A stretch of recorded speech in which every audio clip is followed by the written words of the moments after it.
Yeah. Yes, William. You're live. I'm alive. Let me just walk into the other room. My grandson's here. I can't put him on the call. You want to say hello? Say hello. Say hello. Say hi, William. Yeah. Hi, William. Say William. Yeah, that's his grandma. He calls Grandma Gamma. It's like she's got a Martian name. Yeah. All right, William. I hope you got taken care of all your things you had to do. And everyone ready? Let me just tell people that we are live. Hold on 1 second. Give me 1 second, William. How's the weather in D.C.? Did you get snow? Yeah, we got snow. Looks like 4 or 5 inches. Oh, wow. You get the same up here. Maybe more. I don't know. But it's all melting today. Well, it's supposed to be warm the next few days. Don't have a heart attack shoveling it. I don't even look at it. I just don't live it, William, now on YouTube. Excuse me? I don't know why people do that. They have heart attacks shoveling snow, and if they just... Well, it gets heavy, that's why. If they just wait a couple of days, it'll melt. A couple of days, it looks like it's going to melt by tonight. It's supposed to rain tonight. Tomorrow's supposed to be 40-something or something like that. And I don't really go anywhere, so I really don't care. I would not shovel it. I stopped doing that years ago. I know 2 people that died of a heart attack shoveling, and that's not how... You're not finding me laying in the snow, that's for sure. Okay, I've given everyone a second while we wait, and I'm ready to go. All right? I think that the names that I'm following, I'm hearing that there's major news coming out in both stocks that I'm following right now. I have no idea what it is. But I'm hearing through the grapevine from people that there's major news coming out. So in GBUX, we'll start with that one. And like clockwork, the idiots came in this morning trying to knock it down, but we had some people standing there to just scoop it up and take it back up again. As I told you before, this is their blueprint. As soon as the stock goes up, they have to knock it down because they cannot afford the position. And for those who don't understand it, imagine going to a casino in Las Vegas and you just lost all your money. And you got this gut feeling that the next hand is going to be the winner or whatever, the next spin, whatever. And you say to the casino, hey, I'm good for it. The casino shuts you down unless you have money. Well, on Wall Street, I don't know how anybody's allowing these characters to keep playing. They're down $7 million today. $7 million. The most they can make is $2 million. They're short 1.5 million shares at $1.38. I think the number was, or $1.48. I forgot the number. I have the new data in case anyone doesn't know. I can't send it to everybody, but I don't want to post it. But I have it. I sent it to a lot of people, so a lot of people can verify it. And they're short at $1.48, 1.5 million, which is over $7-point-something million in losses. Every dollar up, they lose $1.5 million. The most they can make, if a company went to zero, which could take 100 years, is $2.2 million. Who allows this type of trading? No one on Wall Street, no real trading firm would ever allow this. This is a couple of idiots stuck in an office in Boca Raton, which is, by the way, the Boca Raton is the naked short capital of the world. All these low-life market makers, all with it from down there, they were all tied to Andrew Left. Andrew Left used to be called Stock Lemon before it became Citron. He used to beat up small-cap stocks like this all the time. But he's been arrested, not arrested yet, but he's been served and obviously going to trial soon. And all these people are now on their own. They cannot trade. They don't know what they're doing. All they can do is short and distort, and that's what these characters do. These guys have been able to make livings doing this stuff, like Hal Mintz, living on Fisher Island, buying a condo for $10 million, and all he did was naked short. So again, these guys are all criminals. They deserve to go to jail for a long time. Lynn Partners has destroyed companies, and no one says anything about them. Every company they invest in gets wiped out, and these guys are standing around like they've been, like they're the king and queen of England. Like, no big deal. We're wonderful at what we do. All right, but they're just criminals, naked short sellers, toxic debt guys, whatever you want to call them. They don't know their ass from their elbow as far as the equity market goes, and they just steal. All right, so GBUX, I'll start with this and I'll work through the other names. It's had a big move, obviously. Everyone's pretty happy about it. People, if you made money, some people have said they traded it. Some people have sold it and buying it back, which is, I'm fine with anything you want to do. Whatever floats your boat. I posted about NUKK, William, and I put it up on Twitter. And I think December 13th, I have to make sure I get this, William. I don't want to say it wrong. Hold on 1 second, William. I want people to understand that these things happen. Understand it. Give me 1 second. For some reason, I seem to be tweeting a lot. Have I ever done that? But I don't remember ever tweeting this much. Give me 1 second. Don't look, because I'm relentless. NUKK. It went from $1.39 to $78 in 3 trading days. 3. I put the dates up there. December 16th, it was $1.38. 3 days, it went to $78. NUKK. If you look at it, it's got the same trading pattern as GBUX. Now, I can't say for sure it's going to be that name, but I really do have a strong feeling it will do something like that. I can't tell you which second. I think it's close.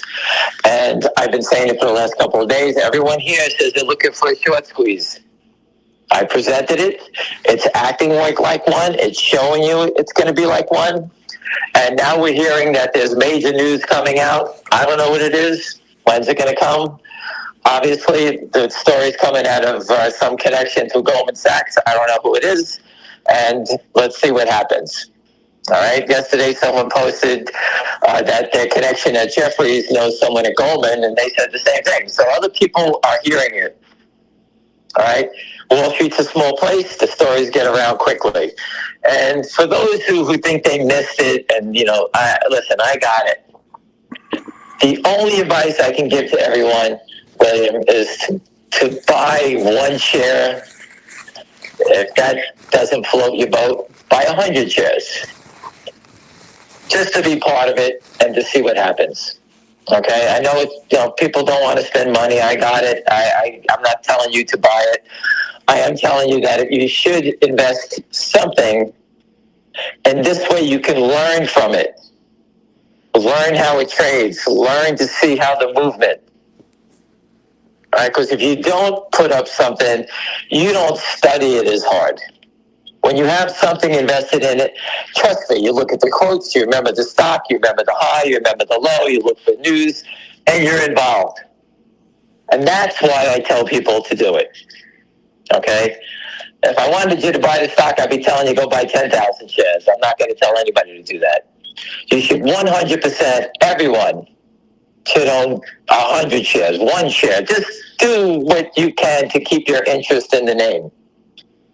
This is education. This is education. Excuse me. If you're below 50 years in age, you must do something to learn, because you can make a living doing this stuff. And you can make a good living. The people we're going against are buffoons. You have to understand that these are just thieves. They have no idea what they're doing. They just hit a button, call their friends up, and they tell their friends to do the same thing. That's it. There's nothing else. They don't study anything. They just look at the numbers. It's up too high. This company's a piece of shit. F you, we're selling it. That's all they do. That's their game plan. And, this is what you're going against. You're not going against anyone with a brain. Zero.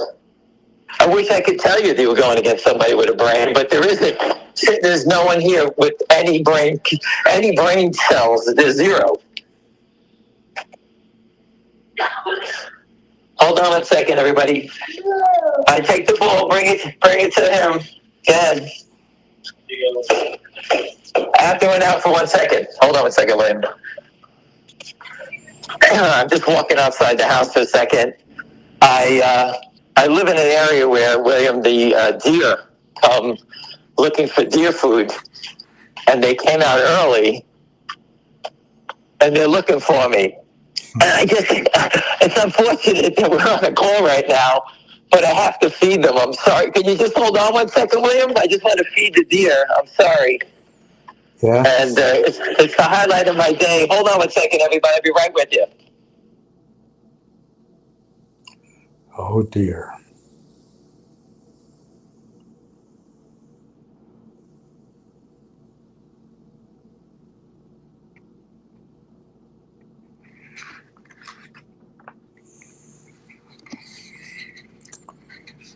Well, I guess that stops that.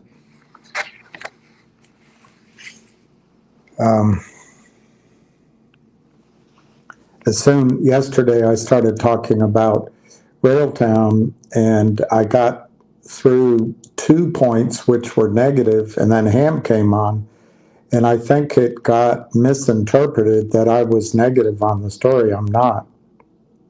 I just got interrupted. Later on, an hour later, I tried to go back to the positives.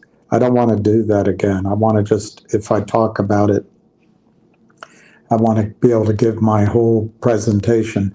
Whenever there's an investment, there's positives, why you want to be in it, but there's always risks. There's always some things. Hold on a second, William. I'm sorry. Everyone, I just fed the deer and I feel better. So, yeah, what were we saying, William? What were we saying? Well, how were the pancakes? It's all about you. You don't remember that movie. Zed's dead, baby. Who's Zed? That's Pulp Fiction. Yeah. How were the pancakes? Get on the motorcycle. Zed's dead. Well, I want to go. One of my favorite lines is, I want to go medieval on these people. I mean, it's just, how does the government, the U.S. government, allow these people to do this? And they're leaving us all out here unprotected. I just can't believe it. But the U.S. government's so screwed up. But now we understand why. It's just remarkable that Ken Griffin and all these big people can just steal as much as they want and just laugh about it. It's just criminal. But you know what? We'll band together and we'll beat them ourselves. Finger motion, we know what's coming up. All right? I'm going to give you my 2 cents on finger motion for a second, and then I'll jump back here. Finger motion, we know there's a lot of things going on, right? We all see it. We all know it. I got a funny feeling that the company is going to find a huge partner to take an equity stake in this company. That's just my gut feeling. I can't guarantee that. I just have a gut feeling about that. The company's too strong over in China, and the only companies that would ever get involved in this company would be a Chinese mega company, Alibaba, Tencent, of that nature. In China, if you build it, someone will come eventually and acquire you. or take a stake in you. And you say, well, give me an example. I met a couple guys, Indian guys from India. They were used to create apps in India, whatever it would be. They get 200 million people on board. And they get it viral to India. People would sign up, download the app, and the people that generated the app to India would sell it to Google because the people in Google had great ties to India. So they were helping their own friends get wealthy by developing these apps in India, selling them to Google. Google knew the people there. Obviously, they're Indian, and they would take care of their own. In China, I see that same pattern. Small company like FingerMotion has some serious people involved. And people in the big players in China say, hey, build your company, and eventually we'll buy you out. And this way you get your pay. You get rewarded from it. So I do see that as something that I believe will happen in FingerMotion. I don't know when, but I think something of that nature will happen. When, I don't know. But I think it will. And GBUX, obviously we're hearing through connections through Jefferies and Goldman and other sources saying that there's big news coming. I don't know what it is. I told you and I told you before, in 2025 was going to be a big year for this company. And what are we in, February 13th or 12th, whatever it is? And people, don't forget Valentine's Day. William, I expect my chocolate delivered and flowers. But these guys... Too long. Don't hold my breath. Anyway, I think there's major news coming, and I'm excited about it. And I've always heard the stock was going to 30. I think I said that a few times. That's what I heard. Well, the fundamental news on top of this gasoline, on top of the gasoline of the naked short, 30 will be a rocket right through 30 if that stuff comes out. So we have to wait and see. I've told everyone, I don't know where it is, own one share, own 100 shares. I don't care who's listening. This is my opinion. This is how you educate yourself. Just being involved a little bit. And this way you can see it and understand it. I'm not here to keep finding new names. I found a new name because we can't talk about the same three names every day. GTI is not trading. I have nothing to say. MMTLP, it's not trading. I have nothing to say. I could talk about DJT, but I know very little about DJT. I know it's Donald Trump. That's about it. Devin Nunes. And so it's hard for me to talk about it except for trading it. GameStop, I have no interest in. AMC, no interest. So, and these names that I follow, I try to find out as much information as possible. And I see that GBUX is now 620. 622 is the last. Every share these idiots hold is in the red, William. 1.5 million. And it's upside down again on them. I can't see anyone giving these guys any leeway much further. You know, again, we talk about an explosion. I think it's inches away. Everyone always wanted to know about it, making shorted stock. One gentleman posted he bought stock on the sell-off today on Twitter, and he thanked me. He thanked me for the education. You learn so much. And if you don't, I just have this feeling, if you don't buy one share, that you're never really going to truly understand what's going on. I think that you owning one share, you understand it. And you learn how the SEC has not done anything. I think the SEC is turning off the valve a little bit on these characters. And I think that these guys are just going to get submarined by themselves. I think prime brokers are sort of shutting down the risk. Not the whole way, but I do think that things are happening behind the scenes. And this GBUX, based on the data, they're shorted $1.48, and the stock is $6.10. You're talking about a beating. I can't believe that even standing. I've been in major, powerful hedge funds in their trading operations, and I watch professional traders get caught, and I watch them get pulled off their desk, told to, if they're short, cover it. If they're long, sell it. You're wrong, take the loss. And if it was a big loss, you were told to pack your shit and get out of here. And I've seen 50-year-old guys when I was 30 years old getting thrown out the door. Professional traders, guys from Peabody, Smith Barney, left big firms, trading desk, went to work for a hedge fund running $1 billion and trying to get their own trading going, and just get blown out in a position and just get thrown out the door. I remember one guy, one time they considered him so bad, he was bounced all over the street. I know a hedge fund that gave him a shot, said, this guy is so bad, he's got to get good. I mean, that's how it is on Wall Street. There's no mercy. So these names that we're following, if you're on the short side of this thing, okay, you're out of your mind. Okay, first of all, it's a name that most people don't know, and there's really no stock in this whole float. A lot of people own a lot of shares. I know people that own 40, 60,000 shares, 60,000 shares. I know the guy 40,000. They own the whole float, and yet these guys continue to try to sell it. The float was $1 million. Now they're short a float and a half. It's 1.5 million. So this is getting up to where, when I did the report on GameStop back in the day, I consider this more dangerous because it's a way smaller company.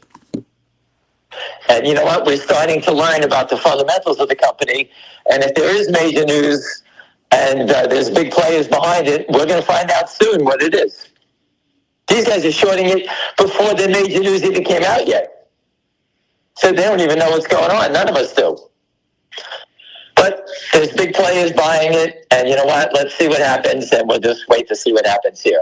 Any questions, William, on that? No, I think you covered it. Okay, so if anyone have any questions on GBUX? How high can it go? When do you think it can go? I think that what you're seeing now makes it stronger for the higher to go higher. Meaning that these guys laid into it yesterday. They didn't cover. They sold more. And it still went up $2, and there's no sell-off on it. So for the stock to go up, with the short selling another 100-something thousand into it, tells me they made it bigger and they made it worse, means it's going higher. And how high will it go? I just talked about NUKK going from $1.30 to $70, $78. I don't think it can pass that. So we'll wait and see what happens here. But again, stock is 6. I don't think anybody on this phone should be underwater on it. If you just bought it, welcome aboard. But most people, 99.9% of the people are, I believe, in the black versus being in the red. It's a little different. The short is shorted $1.48 and the stock is 6. Finger motion, DJT, the short is higher. Even though they're selling more down here, that average price keeps coming lower.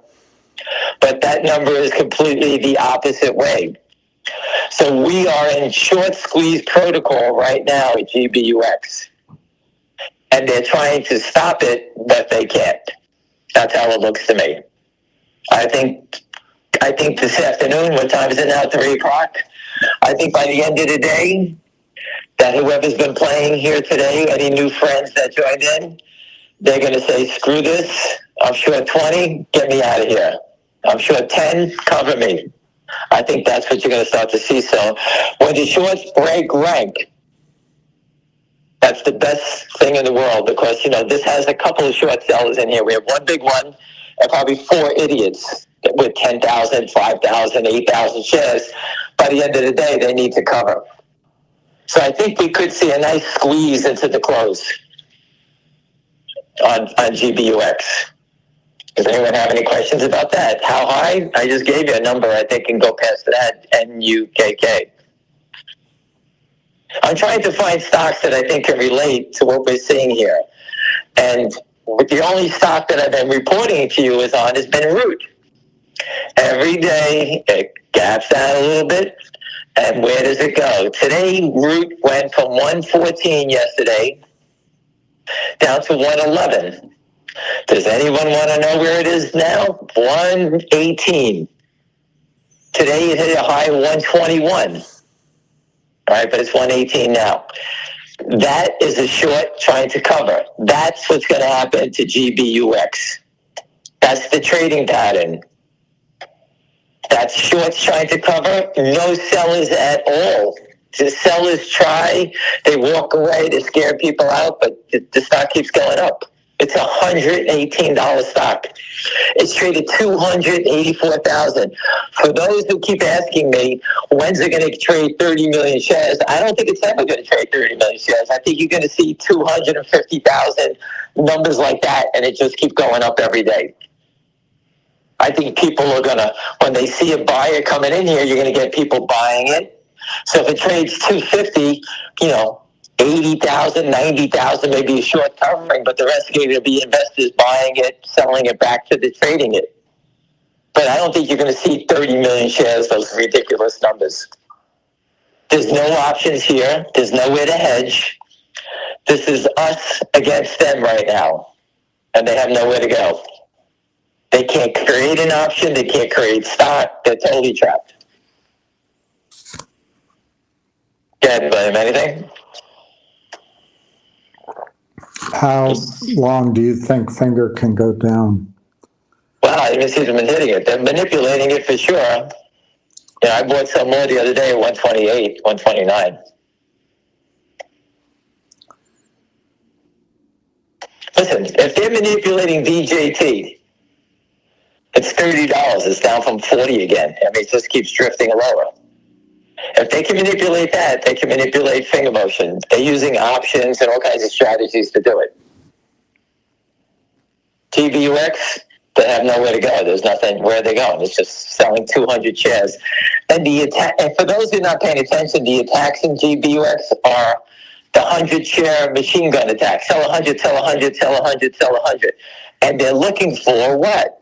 They're looking for the stop loss order, because if they hit someone at 580 who wants to sell 1,000 shares stop loss, then your order turns around, you sell it down to 560, and that's how they get people to sell.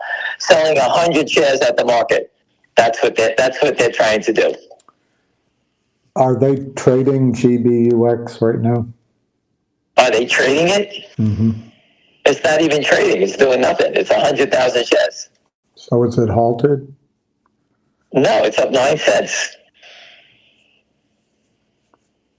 This is going to be a slow moving.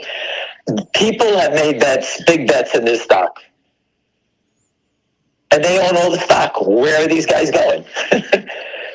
There's people buying this stock, putting it away. I know a broker that wants to buy, a broker wants to buy 150,000 shares for his clients, and he's going to put 5,000 shares in each one of his clients' accounts. Right? He's having a tough time buying it because it's really hard to buy. That's how you got to build a position. William, I'm sure you've done that before, right? You build a position, it takes a little time to get in there, right? Yeah. You just don't snap your fingers and you're in. Not anymore. Not anymore. That is correct. Finger is dropping. Why?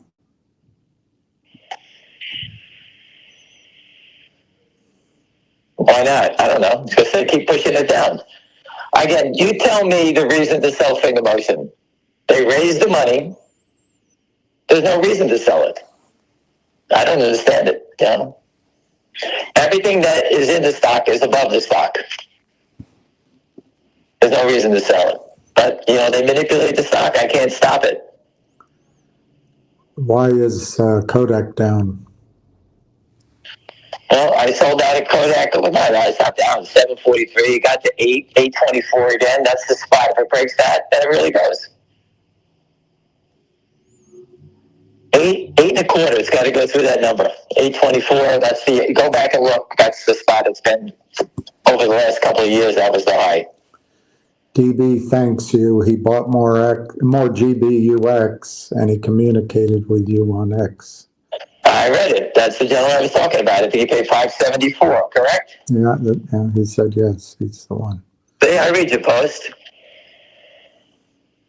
I can't remember everybody's crazy names. I just, I zip and I read and I just move on forward.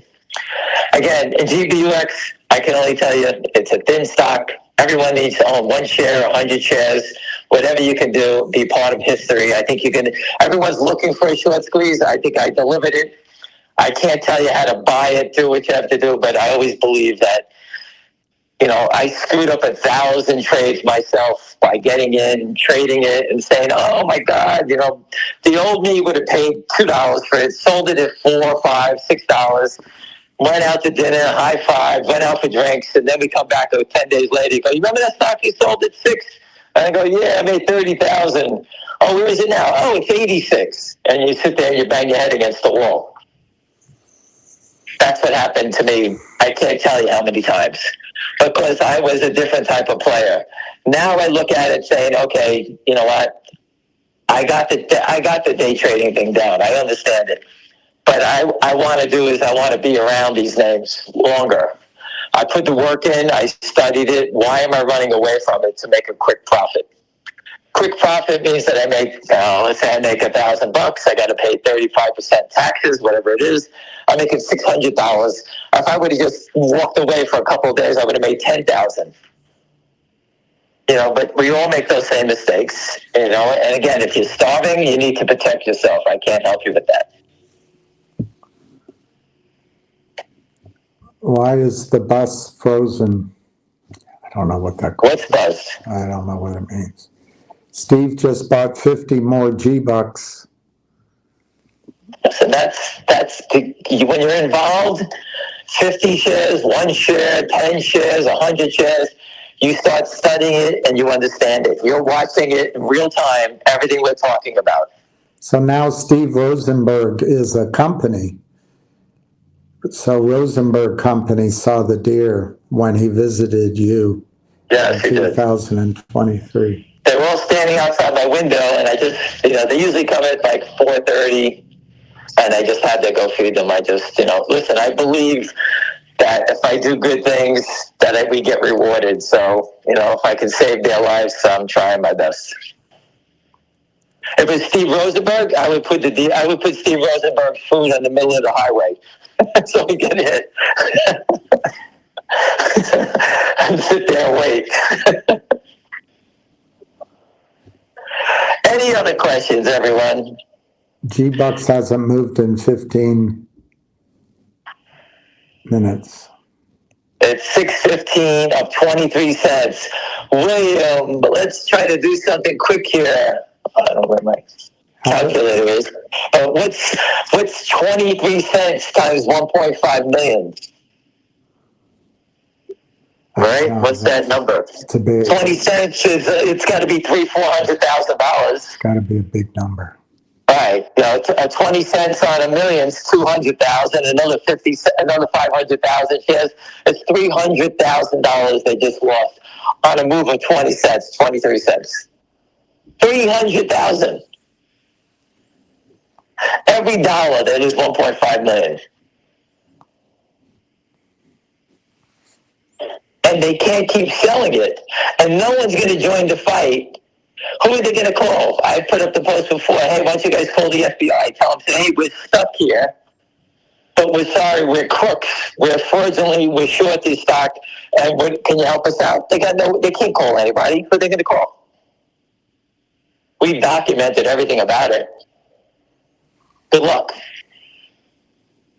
And when the new SEC chair gets in there, I'm working with a couple of people putting together a great slide presentation for the truck once this guy Atkin gets in there. I don't know who the players are yet, but we'll figure something out. And the truck will be in front of the SEC.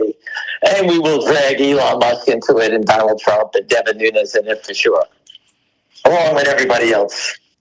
And I'll be nice, and I will make something out for Hester Pierce for our MMTLP friends.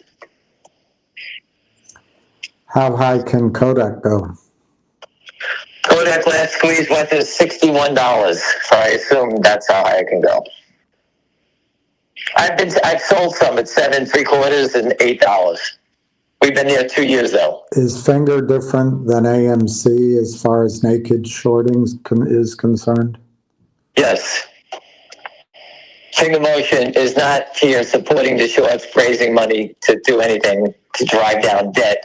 Finger Motion is raise money to drive revenue, and we'll get to see that at the end of February. That's the year end, right, William? I forgot that. That was it, year end? Do you ever trade when you're naked? Yes, I do. And actually, he's asking about a stock named NAK, N-A-K. I don't know what it is. NAKD, NAKD. I don't remember. I don't know. They just want to distract people, obviously, from stocks that are under pressure.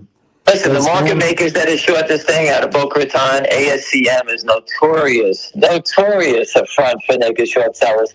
They dropped it to the stock, obviously, to actually, these guys are putting more market makers into the name because they're trying to hide what they're doing by using multiple market makers. These market makers we speak of, ASCM, they are so broke, they have no money, and they take no positions. ASCM is just an order taker with the market maker symbol ASCM. So when you look on a level 2, you'll see ASCM, and they're making a market. Someone is giving them orders to do what to do in the stock. ASCM didn't drop in and say, "Hey, I'm going to start shorting the stock." They're taking the orders from whoever the originator of the short is. They're trying to spread it out, saying, "Hey, William and everybody, look at all these market makers. They're all joining in. They're going to attack." They have no sell orders. It's the same person spreading it out for different parties. They're trying to make it look like there's 100 sellers, but there isn't any.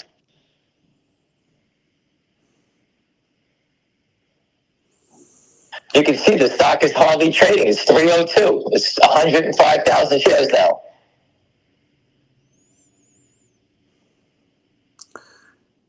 Do you have a level on GBUX where you would begin swapping out of GBUX to buy Finger? North of 10, way north of 10. I may sell, 1,000 at 11, 1,000 at 14, like that. And work it always up. And the higher it goes, this way I have a few thousand left, and hopefully it goes to the moon. But then I'll rotate back the other way. Right now I have 80 cents in my account, so I can't do anything. I don't understand this question. Can you ask him if it's worth to buy March calls for 2 hours? I don't know. To buy March calls for 2 hours? I don't know. Today, I guess from now till that. And what stock? I think he's got to rethink that question. If you're buying Finger Motion calls, it's not worth it to buy it for 2 hours because the stock is not moving. If you wanted to buy Tesla or Nvidia or Apple, something that moves quickly, then you just have a gut feeling about it. If you think it's going to rally, then you buy those calls. But not Finger Motion. Finger Motion has not had the volatility yet. I've always talked about this, William. Volatility has to come to the upside in a naked shorted name. GBUX had volatility and it went up. When the stock goes up, people come out of it. They sell it, they take some profits, right? Mm-hmm. That's how you get people to sell, is because the volatility is going up. Finger Motion, only selling here is the short, trying to get people to bail. That's all you're seeing. That's all it is. So the volatility has to come to the upside, and that's when you get sellers. We've all seen this attack already. We watched it 10 times already. The difference right now is in Finger Motion, the company has the money. What's the negative now? Broad Capital didn't give them $5 million because the company's going out of business. It's not a debt spiral. It's a fixed number, and it's $1.50. So if you're selling it down here, you're selling it naked. That's the only thing that's different.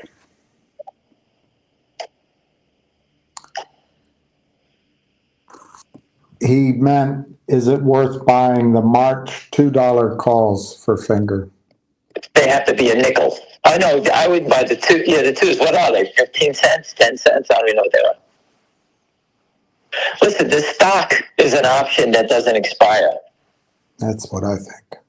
That's what I think too. Well, if you buy the stock, if you buy the stock at $1.20 and it goes for $1.35, you can sell the stock, make 15 cents, and then go buy the March $2 calls for the dime that you're talking about, and you get them for free. And you don't have to. And you don't have to look at the stock until option expiration. If you buy the $1.35, the stock at $1.30 or whatever it is, $1.20, $1.08, and it goes to $1.75, you can sell the March 2s, bring in 25, 30 cents, let them expire worthless, or let it get taken away from you and reestablish your position. But you can start bringing in call premium.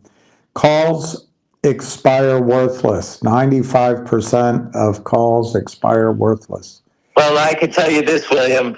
95% of the calls that I played never expired worthless. I always make money on 95%. You were trained and you have a different instinct. If it's up, you sell. People here, they're up and I'm just trying to say that I don't want people to think that trading options is always a loser. It's not. You have to understand it. And I just gave you my opinion on it. Finger motion is not moving right now, so buying those calls is just basically, you have to wait. You're buying them because you've got this feeling and you think it's going to work in that time frame. That's the only reason to buy it. It's not moving. It's not doing anything right now. There has to be an event. We believe the events are coming up, right? So, obviously, if I had FU money, I'd buy those calls too.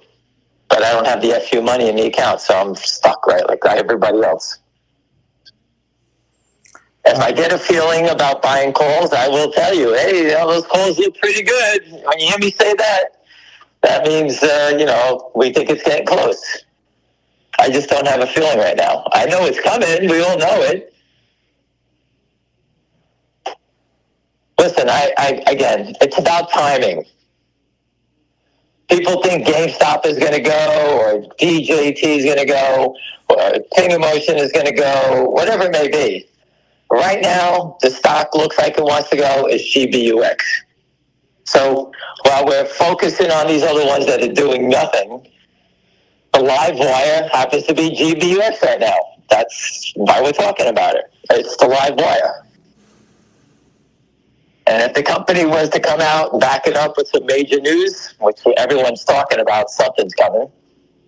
If they come out and bang it out, you know what? Maybe that's the fuse that lights this rocket. All right. So I told you there's big players around it. I don't know the whole, what's going on. But, someone is buying the shit out of it and squeezing these guys. It's not me. So that's the one to play around with right now. When it runs, you can sell it. If you make $1 in it, you can buy Finger Motion for free. I have someone who owns 50,000 Finger Motion at $3, I think he said. I'm not sure. He made enough money in GBUX. He owns Finger Motion for zero. His profits in GBUX got him Finger Motion for zero. He's up $150,000 on my call. And now he owns Finger Motion at zero. The name of the game is how do you keep playing the game, lowering your cost, and so that you can keep staying alive. We can't stand like the Statue of Liberty every day and say, I hope, I hope, I hope. We don't want to be on the wishing and hoping line. The wishing and hoping line is the wrong line to be on in the stock market.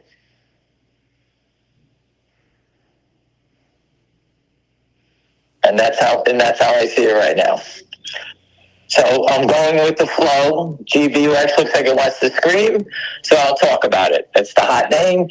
DJT, it's $30.34, unchanged, doing nothing. Zero. GameStop today Nothing going on. Finger Motion is down 5 cents, 6 cents on 200,000 shares. Its average volume every day is 266. I'm sure these guys are washing trades. When there's no bids there, they cross stock and inflate the volume. The volume in Finger Motion, I would gather, if someone did sell or whatever was going on, is probably 128,000 shares. 100 of it's fake. What can I tell you? These guys are just crossing. I can make any stock. If you'd let me make a short, I can show you. I would torture you guys to death. I'd be crossing all kinds of shares on the bid side, turn around, cross it, hit the bid, cross it again. I would have it trading 1 million shares, look like it's going down every day. You can do that easily. But these guys are running out of room. They can't keep doing this game.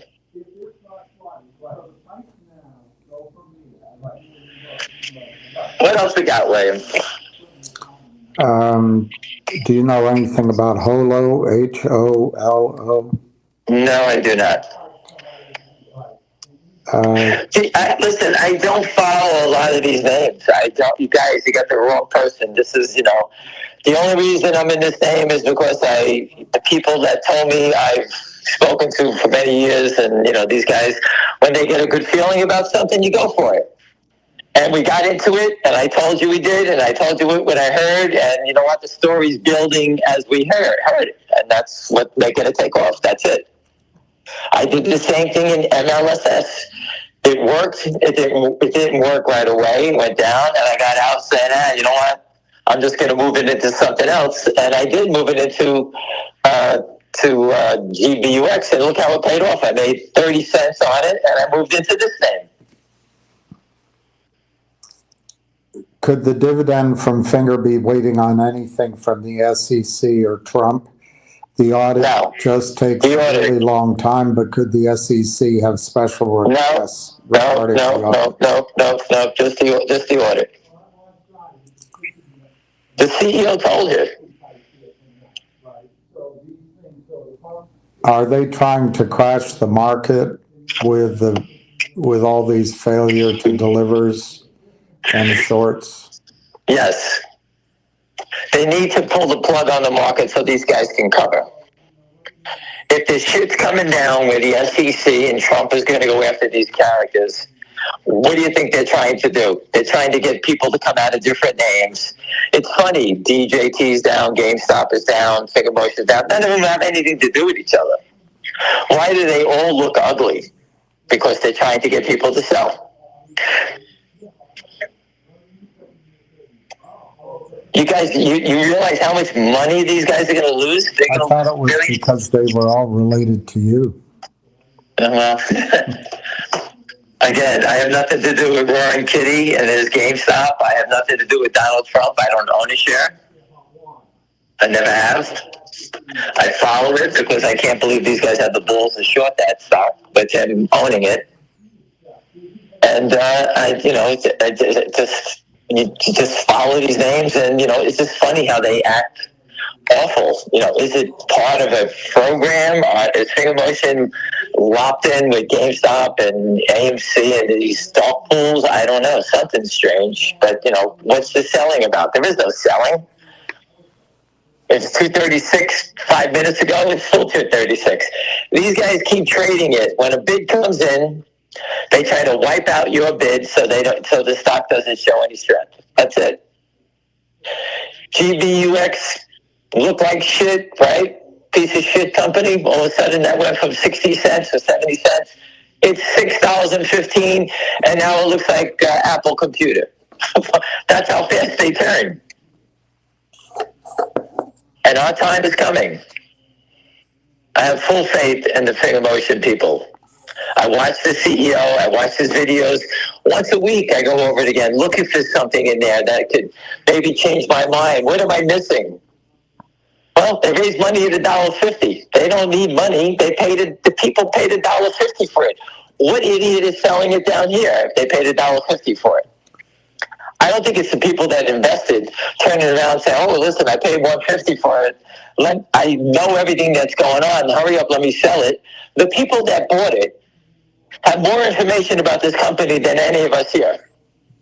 Because there's no way you're putting in, $5 million without getting questions or getting a presentation by management about what's going on. There are no real other questions, I'll just circle around again. Well, finger motion is now 118 to 120. We're back up again. So, it's nonsense. Again, the final frontier, once GBUX works, okay, and I'm fully confident it is, I will do nothing but work finger motion until I finish these guys off. So the faster this goes, the faster I come back here, and that's the final frontier. Until something happens in GTII, I have to remain on the sidelines on that. Until that happens, it's going to be finger motion. I will not even speak about another name after this one. That's it. I delivered you a short squeeze candidate by accident. It's right in front of you. I told everyone, own 1 share, own 100 shares, own 200 shares, whatever you feel comfortable with, you should be involved. You don't need to buy 10,000 shares. I'm not telling anybody to do that, but you should have something so you can watch it and look at it all day, and you can understand how the whole thing works. The whole thing works is because these guys are selling counterfeit shares, but understanding the trading, like the gentleman who posted to me, it was very nice, saying thanked me. He understands it now. He saw the bear raid. He bought the stock on the bear raid. And I said it this morning. How would you do it? You buy 33%, bid 33%, and then wait for the real wipeout, and you buy 33%. And that's how you leg into a trade. If you did that today, you bought it perfect. And they do the same thing. It's not like it's going to change.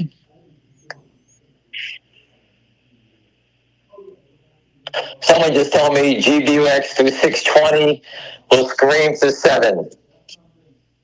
So let's see what happens. I did ask you about the weather, right? You did. And we get our puppies next week. That's exciting. That's very exciting. It's very, very, very, very upsetting about having your dog pass away. Just terrible. Terrible, terrible stuff. You can call it pee and re-pee. But just terrible, and everyone who reached out to me showed me pictures of their dogs. My heart goes out to everybody. And, I've had many dogs and cats, and I had great ones. I never had a bad pet, knock on wood. And this dog was just special. He just, he listened. You never even had to raise your voice to him. I mean, he just. No, I say, come here, stop. It's nothing like that. He was a gentleman. It was like I had an English butler in here all the time. Followed me, sat down, where you going? Just give me a little pet. I'm good. How about a little treat? Nothing. Take him in the yard. He run around. He always came right back. Never got in trouble. Never dug holes. Nothing. It's just, I get it. We all have it. And, it just happened so quick. And it was cancer. And I just want people to understand, hey, man, enjoy life. It goes so fast. I mean, if it was just a pet, it was here. And one day, one visit was over with. So please, I mean, it just happens so fast in life and with your pets and everything.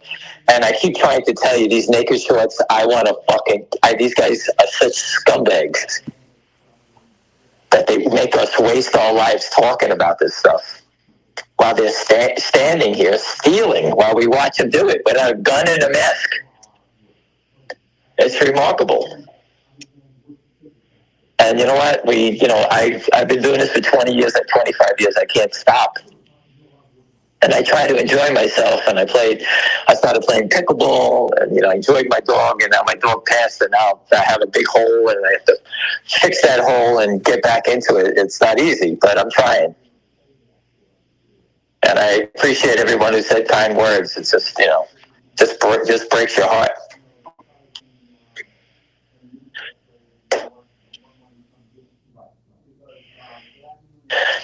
And what do we have here?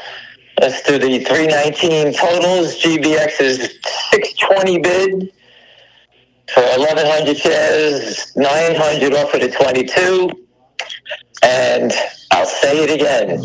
One share. Understand what's going on. You can talk about it. Hey, I found this stock. I listened to these guys. I found that I had one share. Why don't you buy more?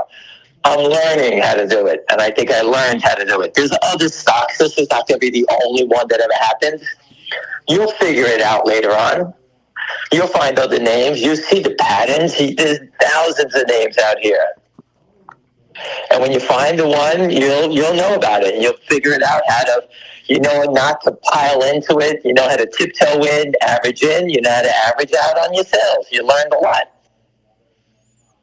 And that's what it's about. But if you're not in it, you can't win it, and you won't. The winning is the education. But I'm not here on this planet to sit here and as your broker trying to make you money. I'm not your broker. And I'm not your stock picker. I'm your educator on a crime. I'm making short selling. If we were trading, I'd be trading Tesla and NVIDIA like everyone else, trying to catch the bottom, flip it. I would be doing that. You can trade Costco. You can trade Caterpillar. These names, UNH. You can even trade Goldman Sachs. The thing's up and down 20 points every other day. I mean, there's a lot of names to trade. We're trying to find something, get educated on it, and trying to make a home run swing. Very different investing. Very, very, very different strategy. Very different strategy. And my grandson keeps listening to Old MacDonald. Hold on a second. Let me see if I get him to say something. E-I-E-I-O? Yeah. Say E-I-E-I-O. Yeah. Thank you. Did you hear him, William? Yeah, he did it well. He's got a future. All day long with this Old MacDonald. I want to kill myself. If he does that for 25 years, he might accomplish something. I said, pick another song. I can't take it anymore. But that's what it's all about. And, again, I want to try to help you make money, but you have to help yourself. You have to understand this stuff. I have a friend who I befriended, a gentleman, and he's 78 years old, and he was getting his ass kicked. We stopped the slide and turned him around, and now he understands it. Like Joey said, you can't teach an old dog new tricks. Well, we have. And, I hate people getting ripped off. He got killed in GameStop and AMC. And he asked for help, and I've been glad to help him out. So don't be afraid. Ask the questions. If I can't answer it, I don't know it, I'll say I don't know it. It's pretty easy.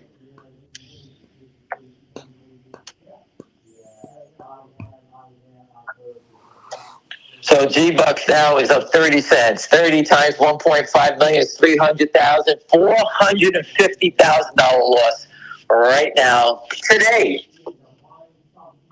Today, William.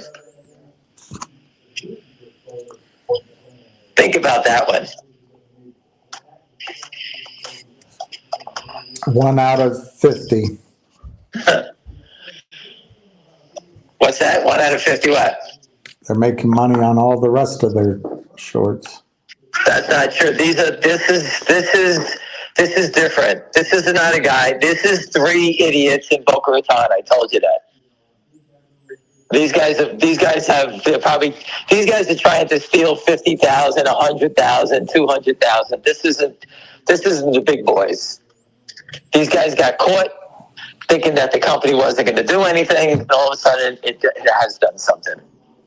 Like, who would short these names? That just shows you what idiots they are. They don't even know what's going on, and they're shorting them. The data doesn't lie. They never cover. You can see it. I have the data. I sent it to a bunch of people. I'm sorry I can't post it. I sent it to you, William. The data went up by 200,000 in 3 days. 200,000 shares more short. The data is real. It's live, and I showed it to you. I told you, they can't sell enough to get the average on the opposite side now. Now they're stuck. What are they going to sell? Another 150 shares? What's it going to bring their average up to? Right? $1.38 and 20 cents. Good point. I told you, the end of the game, I'm going back to finger no matter what. I'm coming to finger. That's it. The truck is going to be out as soon as they get this guy Atkins in, whoever it's going to be. And we'll do full force, full court press, as we'll say, full court press to go after Jeff Easton and his boys. I want him dragged in, and I want him to show his cell tickets, his phone records, his brokerage firms, his connections, his brokers, his wire transfers, his connections to the guy in Asia and Australia. We want to know all of it.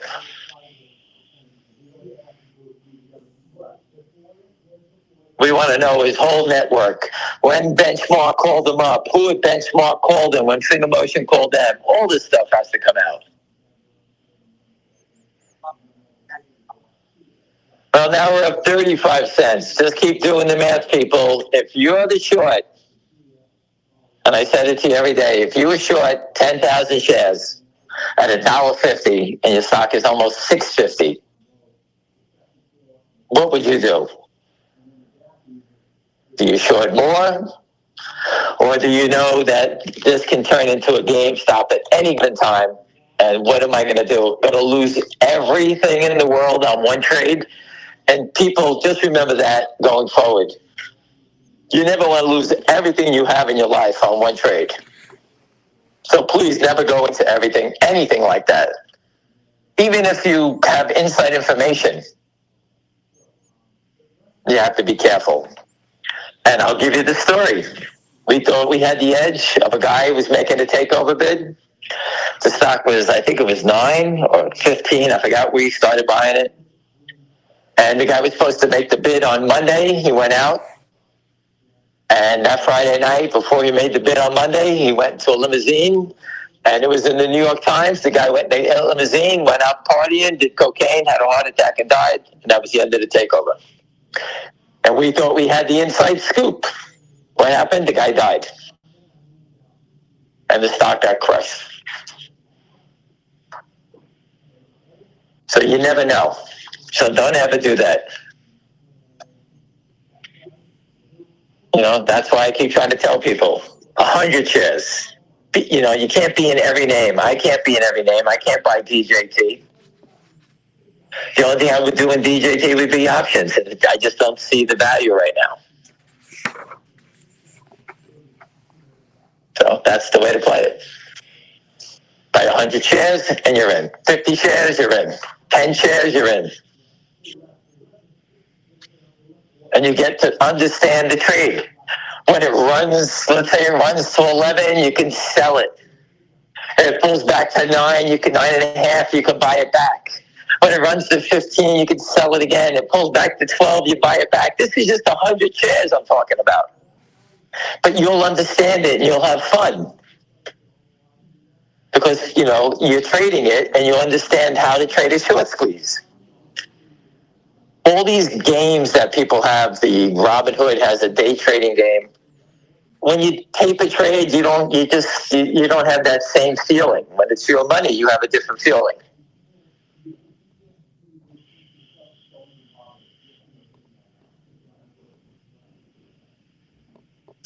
Anything else, William? Come on, people, let's wake up here. So Finger Motion, the sell-off is over. It's 117 to 121. There's no selling. It's make-believe. They just crossed it down at the lower. They probably had a call-in where someone was trying to look for deliveries of stock, so they sell it from one account to the other and say, oh, we covered that position. No, you know, they just move it along, buy more settlement time. That's all they're doing.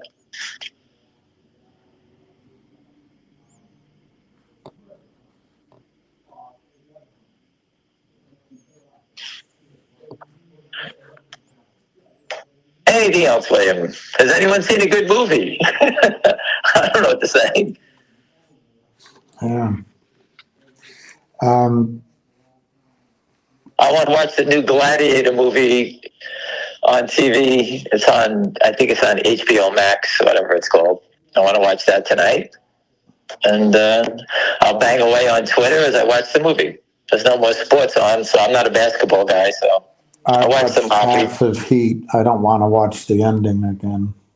Which one? Heat. I hate the ending of that movie, but it's Wasn't that with Robert De Niro or something like that? Just shoot out at a bank or something like that? Yeah. And if it comes down to you, or some sucker that's going to lose his life, you're going down. Something like that, Al Pacino. Yeah. You're going down. You know what's a good show to watch, William, and I think you would enjoy it, is The Good Place on Netflix. I watched it a bunch of times with Christian Bell and, what's the guy's name from Cheers, the big tall guy? What's his name? Ted? That was the name in Cheers. What's his name? Ted Dancing, that's it.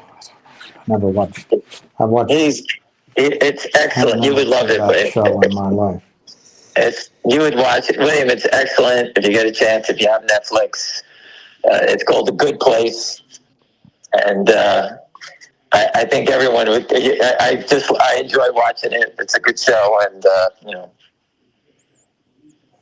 I just changed the subject for a second. You want to talk about college football? I could talk about that.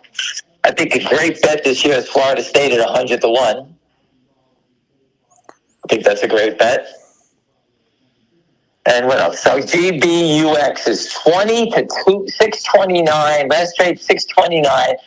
115,000 shares. It's traded like 700 shares in the last few minutes. That's it. So if you had to say to me, what are these short sellers? Where are they? Well, either they're waiting for the last minute of the day, or someone's got to get them flowers because they're dead. There's nothing else to say about it, right? It's like they ran out of the building and jumping in front of a train. That's what it looks like to me.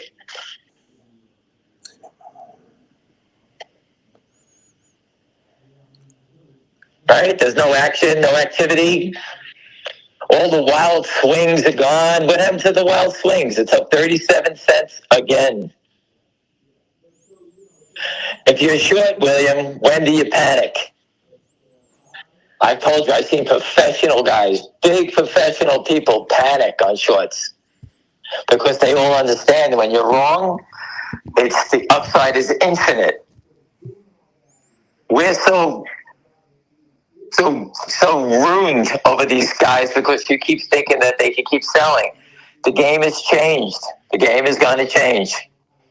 And you're going to see stocks like GBUX show you the way. That's why I'm making you follow it, because it's going to show you the way what's going to happen in Finger. Now, I could pick higher price stocks, but most people can't afford higher price stocks, so that's why I'm picking lower price stocks. I didn't anticipate Finger Motion to get mauled down here, but you know what? It is what it is. I'm trying to get some more dollars so I can buy more down here, but I have to wait.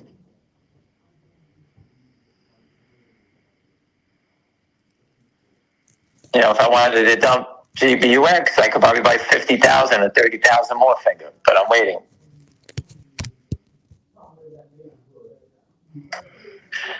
What else we got, people? I'm laughing. Finger Motion, the big seller is selling. It's 119 to 122. You don't have a 3-cent spread when there's sellers. There's no sellers. It's just make-believe. And I know it sucks because we see your position go down. I got it. We all got it. But the fundamental story is stronger. The money was raised at $1.50. When the stock gets above 150 and you see it, you know, that's a different story. But it has to get to 150 first. Call me up when it's 150, then we'll discuss it. Until then, someone put $5 million at $1.50. No one on this phone put $5 million into this company at $1.50. And those people spoke with the company. They spoke with the CEO. They had private meetings. William, you've been on those meetings. When the CEO comes in and he's looking to raise money, what does he tell the investors? Does he tell them everything, or does he just sit there and doesn't say anything? You tell me. Tell everybody. Tells them what they want him to hear. How's it go? Tells them what they want to hear. That's exactly. So He's they got get to the tell them. money.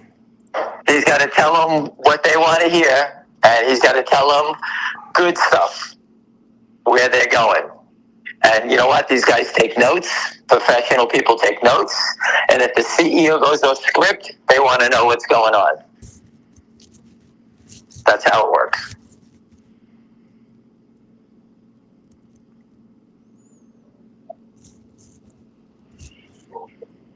Anything else, William? I don't want to keep everybody. Jenny is here. Hi, Jenny. Oh, there's a lot of echoing. Sorry, I don't know. I've got to. We got to get our audio visual guys in here to fix it. Yeah, I've got to get a. Don't worry about it. We're sorry about that, but that's just what it is. So there's a big spread on GBUX. It's bigger than Senator. It's like this. It's like the span on the Verrazano Bridge. It's gigantic. It's like Senator Craig at the Las Vegas airport men's room. So if anybody wants to buy it, you bid. This is what you do. You bid 128. Close the spread. They don't want to hit you because they don't want to sell anymore. The spread is big because the shorts do not want to sell anymore. They're trying to move back. And people I know are not charging and moving it up. They're doing it slowly because they're waiting for an attack. So while we're waiting, the time is on our side versus theirs. They have to meet these margin calls. They're not keeping the stock at 629 because they're your friend, William. They want you to sell it, William. William, please sell your stock at 620. We want to cover. That's what they're screaming. Please, William, sell it to us. That's what they're trying to do. And no one's selling because everyone understands something's going on big here. Jenny says hello to you. Yes, Jenny. Nice to hear your voice. Or William's voice. Jenny has a dog named Moose. She's got more than one dog, but she's got one dog named Moose that's the size of a mouse. A mouse? No, but it's not the size of a moose. It's probably 11 pounds, 9 pounds. All right. But it's a good dog. Well, GBUX is now 632 to 639, 631 to 639. Wow, it's moving. Well, they all said Is it $7 today? We've only got 20 minutes. In 20 minutes, it can go to 10. Again, I stress, if you're paying attention, if you buy one share or 100 shares, you get involved. You don't have to buy a zillion shares. Just be part of the team and understand the education. It's like buying a book when you go to college. They tell you to go buy a book. You have to read it to get anything out of it. And this is how you do it. It's when you put a few dollars into something, you will study it. I learned it. We used to be told you got a paper trade, and we used to write down, I bought the stock here. We clocked the ticket. We used to put the clock. We wouldn't care. We didn't care because there's no money. Once I bought 10 options and I was in for $500, I was studying every tick and I learned how to do it. So Moose is a pug and poodle mix. He's a pug and poodle mix. I never heard that, but it sounds like an interesting combination. He's a puggy. They mix poodles with everything except German Shepherds. A poodle and a German Shepherd? No, that won't work. I don't think they would ever do that. But I don't know. It just looks like this GBUX is going to just pop here, maybe close at $6.60, $7 like that. At least this looks like it wants to go. Justin put out 30% of his GBUX at 45 smackers. You can always change it. I spoke to someone this morning, and she did the same thing. She has it at a high number, and she goes, "What do you think?" I said, "Well, you can always change it. So you can always listen. When the stock gets to 30 and you're at 40, you sit there, you know what? If I sell it now, I'm up 9,000 or 90,000 or 20,000. You say, you know what? Let me change it because I'm nervous and I have to go do something. You know, you can change it. There's no, if you put it out there, again, I told you before, these stocks just scream. Kodak went to $61 one day in the middle of the day, and everybody, we didn't even know what happened. You know? You know, so these things just have a life of their own. They take off, and you don't know when they're going to go. That's like my love life. They take Well, we off. can change it. With a nice big win, William, you'll be on easy street with all the women you like. They'll have to take numbers to sit down and talk with you. They'll be right back with some cigarettes. And they're gone. You'll be sitting there smoking a cigarette.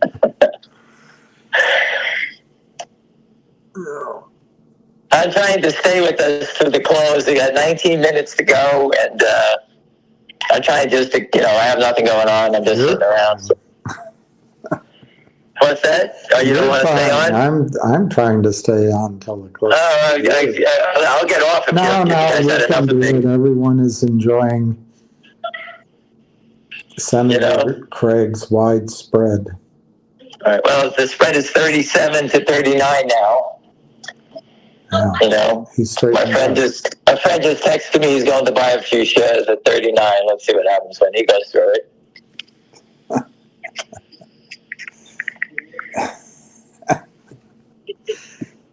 What's the matter? Jenny, she's taking the mickey out of you. She's saying, is there still fraud in the market? Ask him. And then she said, she's just kidding. There's still fraud in the market. I don't even know I don't even understand it anymore. It's so crazy. You know, so they hit the 37 bid for 100. I don't know if that was my friend, but my friend said he was going to take it. They offered it at 35. So, hey. Is Elizabeth Warren really worth $80 million? Is that unbelievable? And Samantha Power is worth $30 million? All these people are worth Barack that type of money. Obama's worth over $60 million? And you expect them to go after the banks? Come on. These people, they're all going to get busted, you know. Elon Musk said he's going after all these people that are government employees that have this tremendous wealth. They're going to have to explain it. Watch their heads pop off now.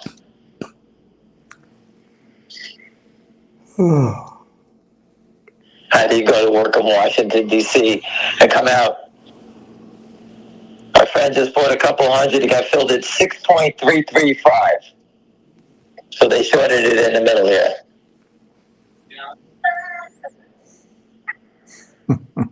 They're trying to stop the upside here. Again, every share they sold, every share is underwater.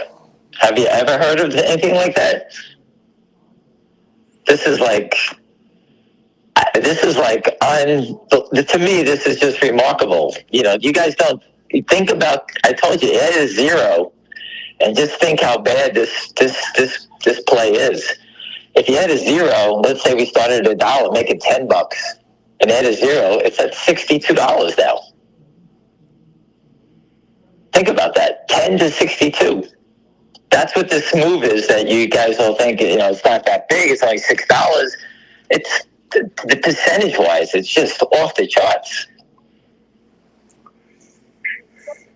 You know, these guys are short a stock that's gone from $10 to $62, and they're going to be fainting, and they can't cover. There's no selling in it. Just think about what you're seeing and watching here.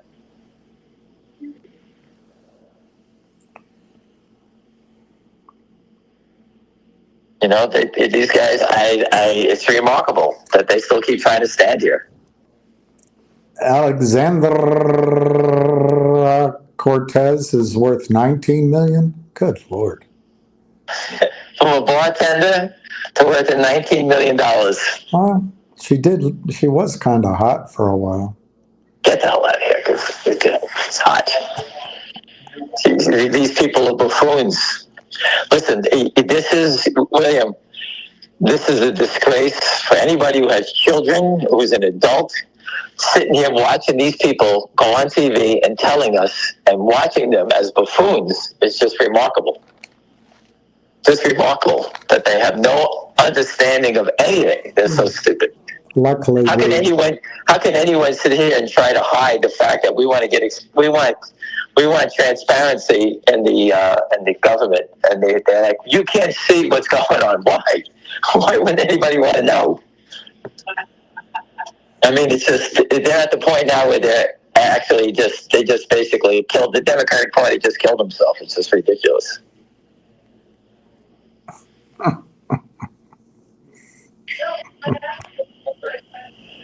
Someone just told me Canaccord is on there. Canaccord. Canaccord is the guy that's under fire with the Anson Fund.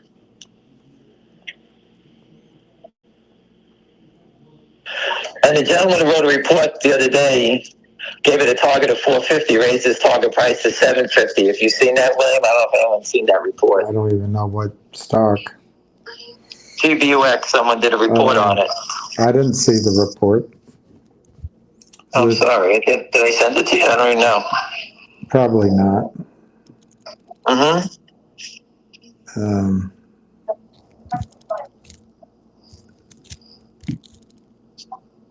No, you I didn't. didn't send it to you. Well, I'll try to get it to somebody. I forgot to post it, and someone sent it to me a while ago, and the target price was raised from 450 to 750, and I didn't get his reasoning. I didn't read it all. And it just goes from that point on.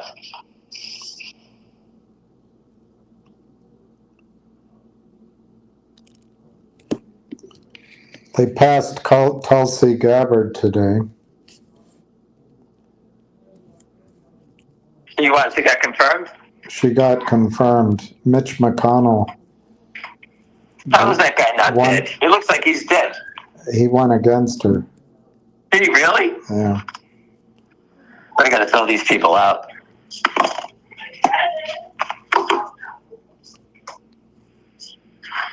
All right, so it's 3:47. It's like the longest yard here. It's the longest day. It's 6:28 to 6:34. Well, they didn't want it to go to 6:40, William, so they came in and hit all the little bits that popped up, knocking it down. Remember, people, when you sell a stock, we throw it on the offer side and you wait for someone to take it.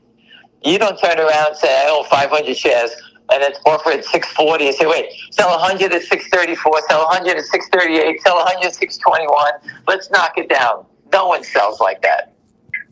If you wanted to sell it at 628, you put your offer out there at 628. You don't just sell it at the market trying to get less. That's the sign of a naked short seller. When you see weird selling or weird selling patterns, that's the short. Today, the wipe out down to 526 was the short trying to get people to sell. That's all that was. That's what they're trying to do in finger motion with these quick sell-offs and marking it down.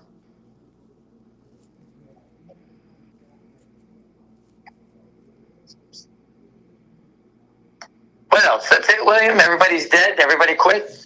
Well, they're I'm not answering questions about MMTLP or GTII. They're not trading, so I can't say. There's nothing to say. Next question. GDC and ZJYL. Until somebody tells me something, I'm not doing anything. Oh my gosh, RFK 50-50. So JD Vance has to fly back from Paris to seal the deal. So I wonder who voted against it. It wasn't Susan Collins. It was probably Mitch McConnell, the other chick, and the other chick. I can't remember their names. It doesn't make a difference. Vance is going to vote him in. That's it. No big There's deal. 3 Republican chicks that vote against everything. Collins, Murkowski, and some other chick. It's so funny that you see the Democrats when they vote. It's always everyone votes. No matter what they say, they all vote it. They must all be getting. That's how they all get rich, because they're all getting paid off to vote, right? Yeah. That's the only reason that how do you vote to protect immigrants that are raping people? How do you not? It's ridiculous.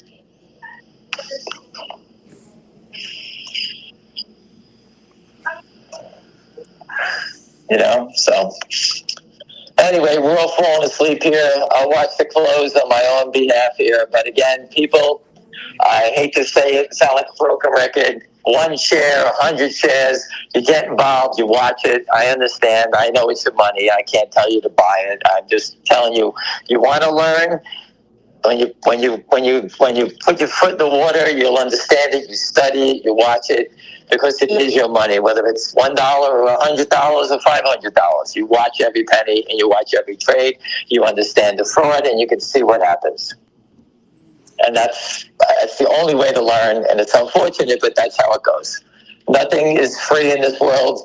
You have to study it, you have to learn it, and that's how it works. All right, William, I'll leave everybody with that. That was a good long month. I may go on Ace's call tonight. He asked me if I could come on and speak, and I told him just let me know. So I don't know what time he goes on, but he'll reach out to me later on. I'll be watching the Gladiator movie, so I'll pause it and try to jump on with him and help his people out if they have any questions. So I'm sure a lot of the same people, but Ace is the place. I'm just listening. I don't know if it's one person. He's great. You should help him. He's a good man. Yeah, he's a great guy. And I'll leave it at that. All right, everyone, and we'll see what happens tomorrow. Have a great night. All right. Thanks. All right.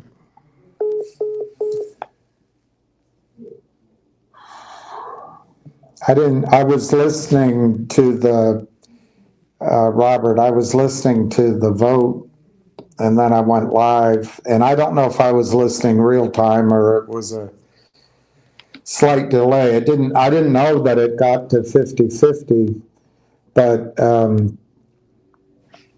Murkowski, Collins, and there's another female senator from the Republican side that were all voting against, but then Collins came out and said she'd vote for, so I bet it was Mitch McConnell. Could look it up, I guess. RFK Jr. vote.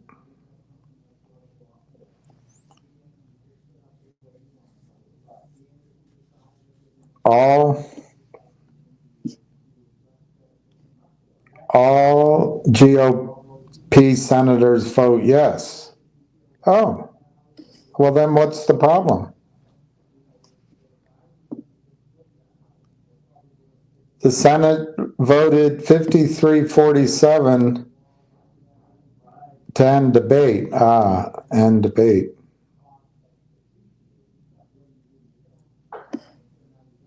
So you're talking about the vote.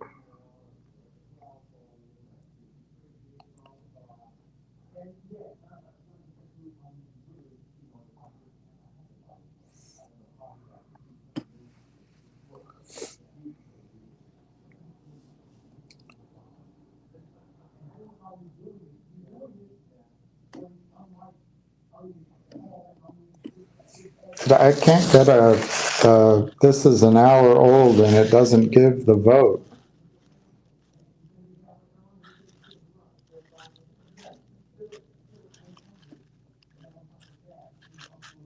Continue on to this view. Continue on.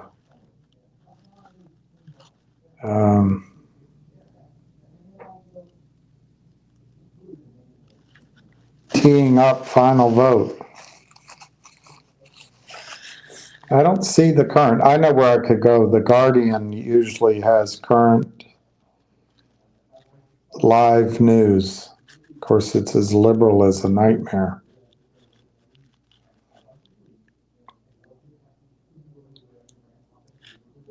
U.S. politics.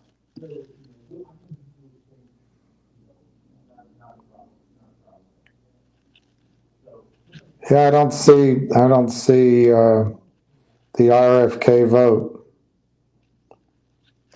I guess I could go to YouTube and see if there's a live.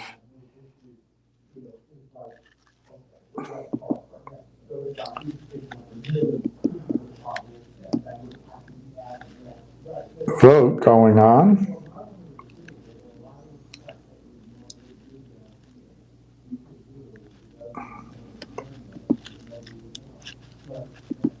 Right, and tell Mr. Kennedy will believe, or at least pretend to believe, whatever you want him to. Oh, God. He's willing to give up his...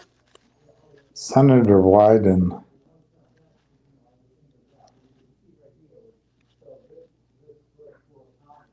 I don't see the vote, so I'm going to skip it. Tulsi did get through. Oh, RFK tomorrow. Okay. It was McConnell. So what Robert must be saying is the count, you know, the what do you call it? The tally before the vote is 50-50.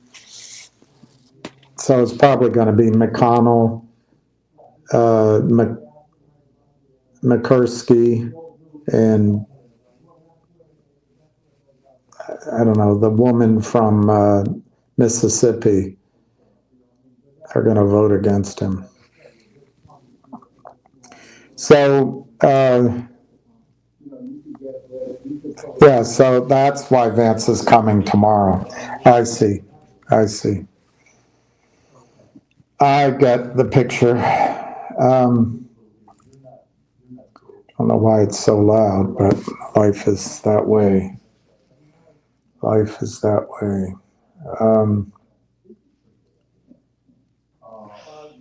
So there's an interesting article, and I guess that's what I've got to start giving to you guys, is some miners to invest in. But there's an article from yesterday on the Daily Reckoning.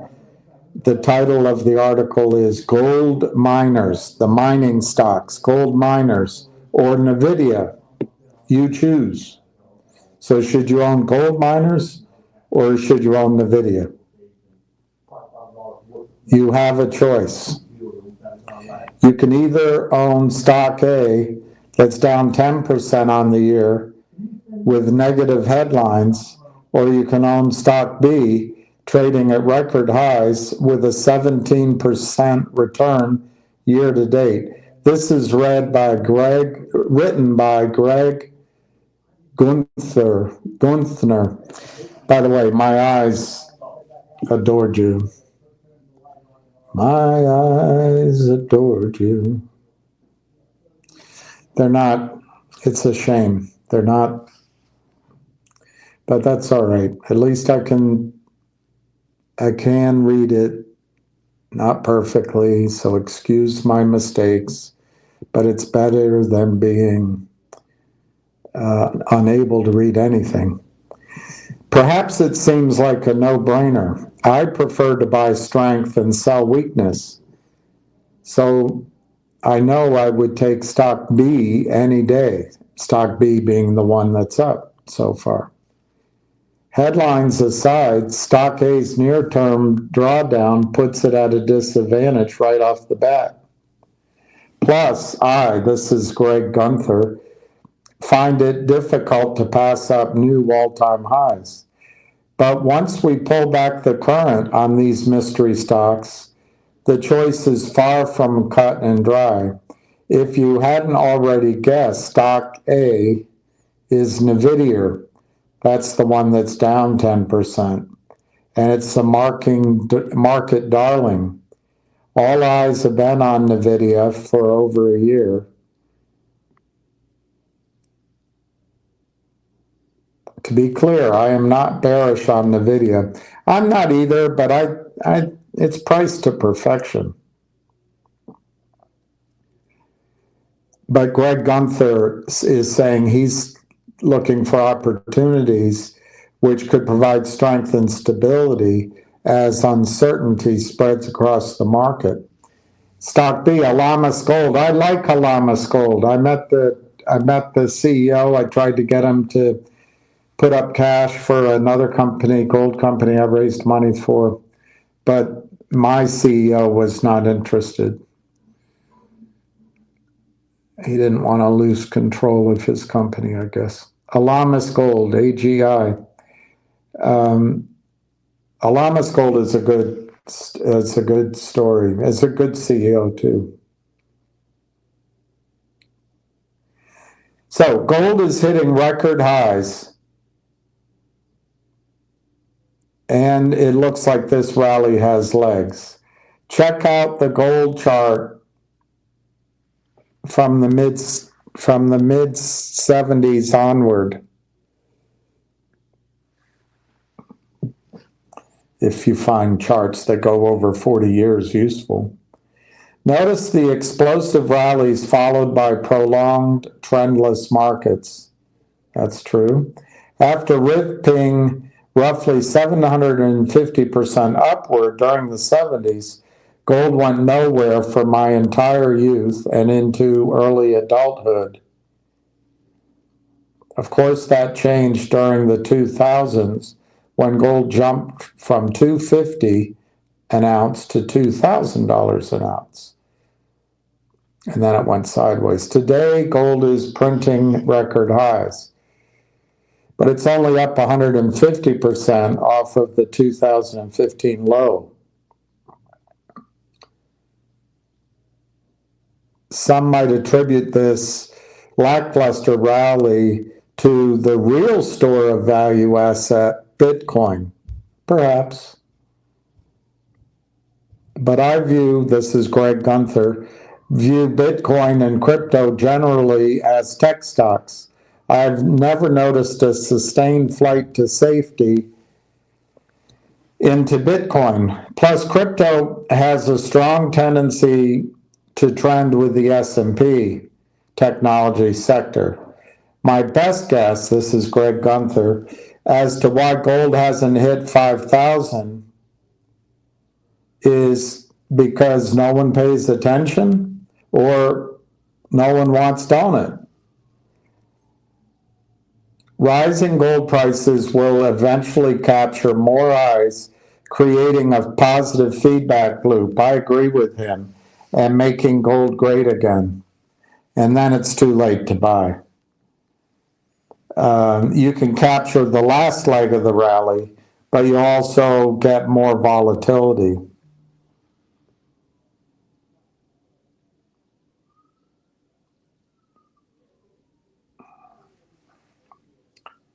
During the 2000s bull market in gold, Hecla Mining gained 2,000%. I like Hecla now. Agnico Eagle gained 3,000 during the 2000s. Those are both great companies to own for the rally. These numbers sound similar. Mining stocks became the ultimate speculative growth trade during the gold bull market.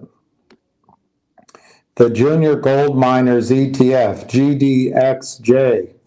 The problem with GDXJ, by the way, is the J, the junior part of that, not so much.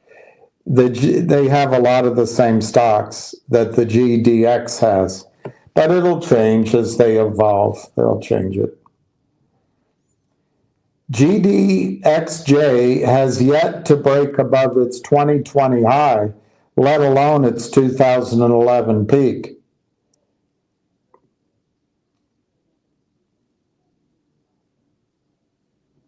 He also likes IM Gold.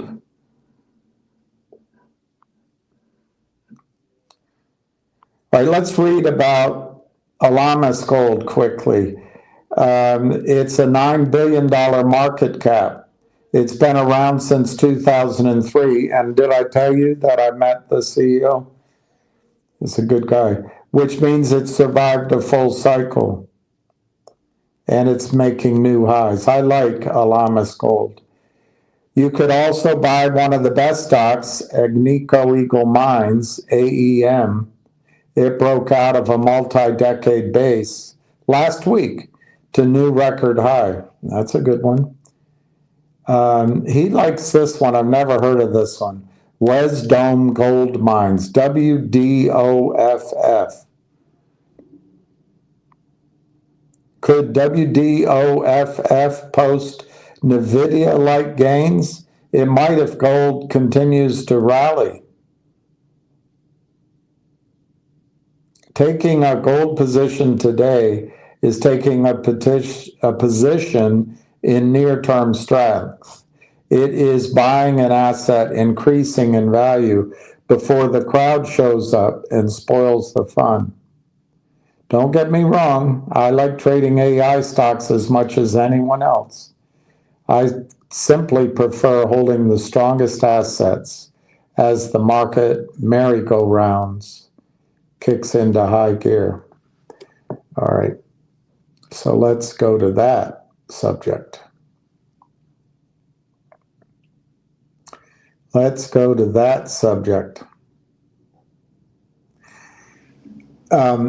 Somebody sent me a post from Rebecca Kurzweil on X, and she wrote, she doesn't,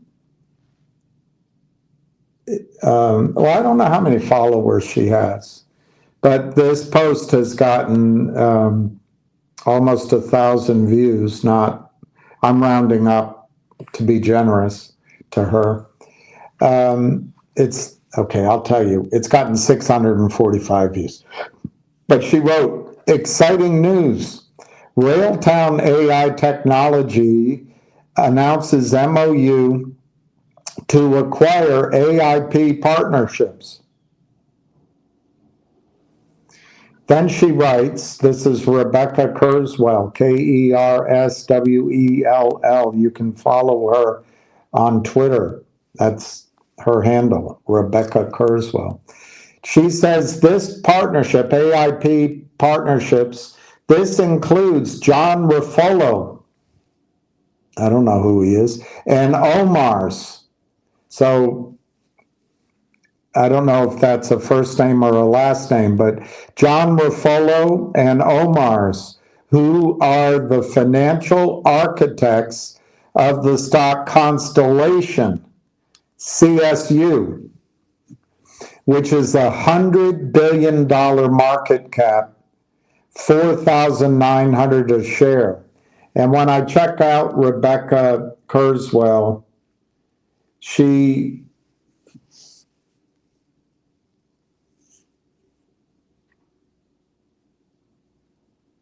seems to be a sober individual, not a promoter, but she is from Vancouver, and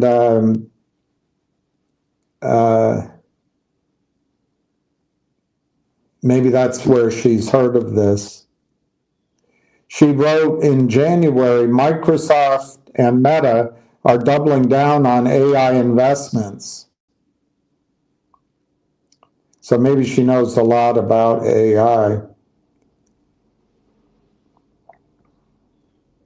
I'm just quickly checking to see if she wrote anything else about Railtown. She seems to know quite a bit. Okay, on 11/22, so November, she wrote, big day for Railtown AI Technologies. This achievement marks an important milestone for the company and its ability to scale its user base rapidly. I am very proud to be an investor and to have been part of this company's story since its inception.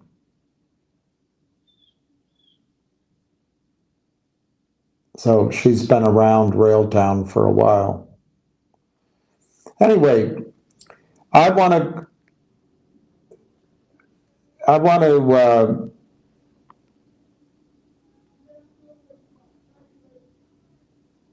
go back over the Railtown announcement, but first I want to tell you, Railtown sold off yesterday, and I had, before Ham came on, I had mentioned two risks. One is that the shorts always sell when there's news. When the stock goes up, they sell. They want you to believe it's bad. But in this case, there was 1 million shares roughly down, I don't know, 10 cents or more out of Canada. So they had 100 grand in paper profits. And that's a nice day. That's a nice trading day. In the middle of the night, I realized that probably the headline said this is a memorandum of understanding, and it's probably true that their computers, not even a human being, they have computers set up that whenever a company announces an MOU, instead of a definitive, they sell it down. So I mentioned that as, that's just the way the markets are set up. Adina Friedman is happy with it. Gary Gensler gets all the laudits for being a tough regulator, which he's not. He's a puny, puny man. And Robert Cook does nothing. Your broker-dealers do nothing. Nobody does anything. Ann Wagner couldn't care less as she sits there collecting wealth, I don't know, for doing nothing. So that's the market we're in. The second concern I had is that if a company needs to raise money to get a deal done, the shorts short the stock in order to cause the raise to happen at a lower price or more shares. But they also, these funds, and they have big names, these funds will give, and I've said this to CEOs, for 20 years I've said it. Nobody gets it. They just give the CEO their own money. So if there's an MOU and the stock's trading at, I don't know, 60 cents Canadian, and they sell 10 million shares at 60 cents, and the company needs to raise 5 million, they've got 6 million, they can take 1 million back for their own fee, they can give the company 5 million, but they can do it instead of at 60 cents, they can do it down at 20 cents a share. It's the perfect crime. Ann Wagner doesn't care. She doesn't think there should be an consolidated audited trail. Gary Gensler is a liar. He says he enforces the securities laws. He doesn't. He's just a schemer, and he's a greedy goober. Robert Cook is just a lard ass that does nothing. Adina Friedman is a semi-good-looking person, happens to be a woman, and she gets around in life because she's the third or fourth most powerful woman on Wall Street. But she doesn't do any work. She has no accountability. She has no reason, and she has no accountability. Just like that author in As Good as It Gets. How do you write as a woman? It's easy. I think like a man. No, he says, I think like a woman. I take away accountability, I take away reason, and I take away all accountability. That's Adina Friedman. And she collects $2.5 million a month. But anyway, so my point is that in the case of Railtown, it didn't even have to be human beings making the analysis of that press release. They have algorithmic computers set up to read headlines, MOU, merger. I don't know if it says 4 weeks, but immediately they're thinking, all right, we'll sell stock in the open market and we'll give the CEO their own money. And by the way, Canaccord may be a very good investment bank on Monday, but on Tuesday, they're a notorious short seller. So I guess they can be Dr. Jekyll and Dr. Hyde. But all these Wall Street banks, all of them, look the other way. They either actively participate like Canaccord, or they look the other way while this continued fraud marches on in U.S. stock markets. But anyway, let's get back to Railtown. My point is, what came to me last night is it was just selling from automated computers, because 99 times out of 100, the groups, let's say it's Polar that destroyed Collective Audience and Logic, Polar out of Canada. Let's say Polar goes in with their computers and just shorts the hell out of it through minions. As it comes down, they're in touch with the investment banker. The investment banker calls and says, maybe 3 weeks later, hey, Frenchie, we've got a deal here with, and I'll use the name Railtown. I'm not picking on Railtown, but since I'm making up this story that the computers and habit show could happen. So he calls up 3 weeks later, we got Railtown, they need $5 million. Hey, put us down for that. We'll wire the money as soon as you send us the documents. What's the offering? Well, we want to do it at 30 cents. No. We'll do it. We'll take the whole thing. We'll do it at 23 cents plus warrants, up a nickel for 2 shares. We'll do it 1 for 1. We'll do a unit, 23 cents, warrants priced up at 25 cents, 2-year warrant. So we get 1 warrant, 1 share per unit.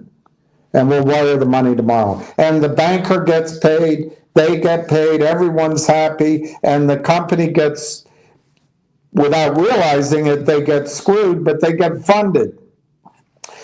It happens all the time. They give the company their own capital. The markets are so fraudulent, and Gary Gensler is a liar.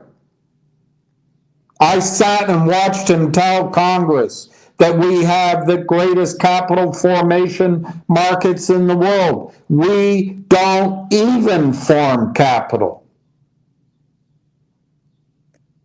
Gary Gensler couldn't care less about over-the-counter stocks. He's got his. Why should he care about you? Gary Gensler is a greedy, lying son of a bee.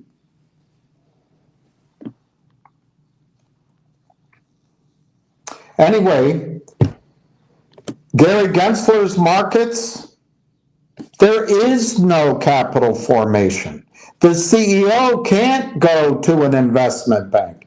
The CEO cannot go out and have price discovery. The CEO cannot have a stock at 30 cents or $1 or $2, have any natural buying, because there is no natural buying.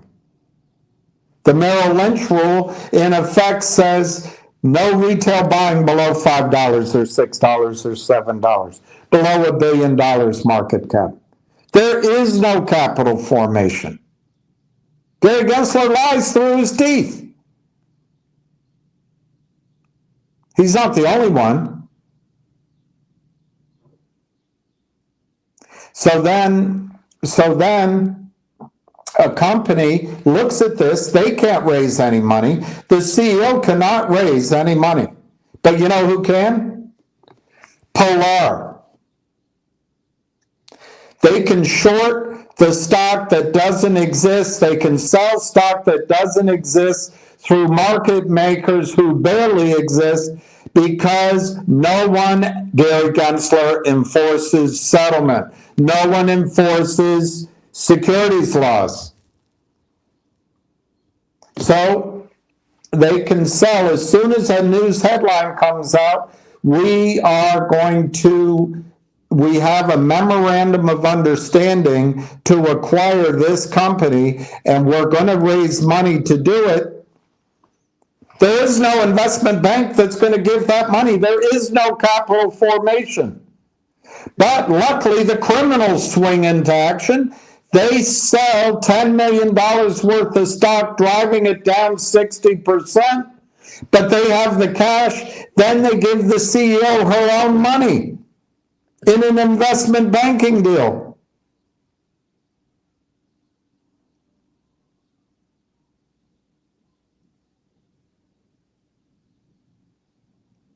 And Gary Gensler glad hands and lies in front of Congress.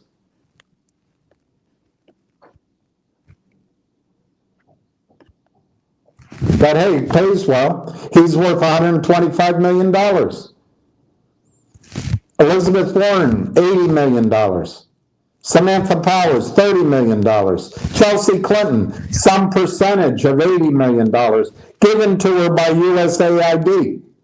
Nancy Pelosi, Ken McConnell's, Kentucky, whatever his first name is, his wife, Trump appointed her transportation secretary. She got rich off of grift and graft, off of China transportation and contracts. She's a crook.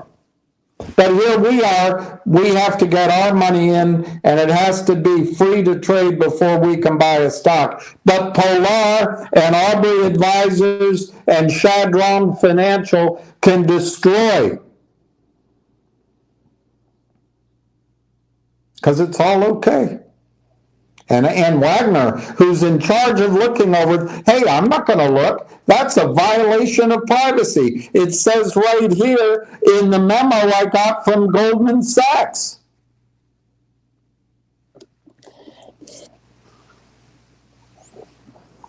So anyway, this is the pattern, and it's gone on for 15, 20 years. It happened in Mullen. It happened in Vocal, which it deserved to, idiot CEO. It happened in MMAT. It happened in Torchlight. It happened in Genius, another arrogant, narcissistic idiot of a CEO. It happened in COSM, corrupt CEO who worked with the shorts. It happened in every stock that Jeff Smith at Lynn Partners works with. It happened with every stock that Seth Smith and Kurt Smith at Geneva Roth Holdings ever does. It with every stock Ari Smith at Yorkville did. They all get destroyed because there is no capital formation in U.S. markets. They sell stock and give you your own money. And Gary Gensler's wealth comes from Goldman Sachs and Hillary Clinton.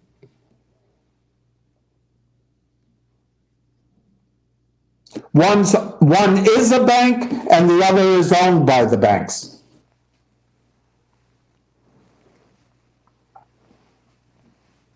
So How does that all relate to Railtown? And why do I think Railtown becomes a screaming buying opportunity?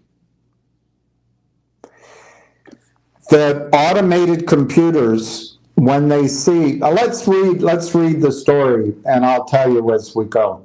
Yesterday, Railtown Technologies announces MOU, Memorandum of Understanding, to acquire AI Partnerships Corp. The computer goes reading the headlines at the speed of light, reading the headlines. No analysis, just looking for headlines. Memorandum of Understanding. So that deal isn't definitive yet. We can go in, the computer doesn't think. The people that programmed the computer do. And the computer says, it hits our criteria. We can sell this off, we can change the price. So that triggers automatic selling. Boom, boom, boom, boom, boom, boom. Second thing, it's an acquisition that hasn't occurred yet. Same reasoning. If we sell it off, we can give the company their own money, and we can do it, get a warrant, and we're in like Flynn at half the price or less. And we did it with their money.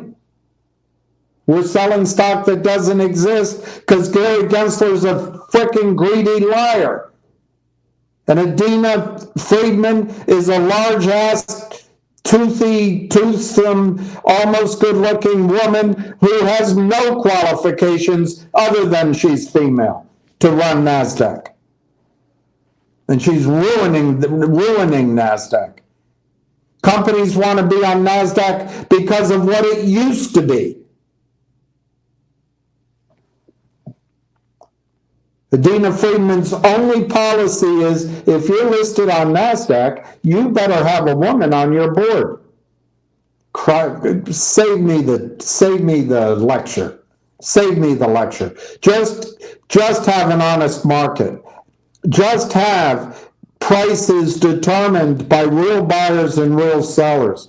Get rid of Red Show, Adina Friedman. Settle trades, Adina Friedman, as you cash your large check for doing nothing.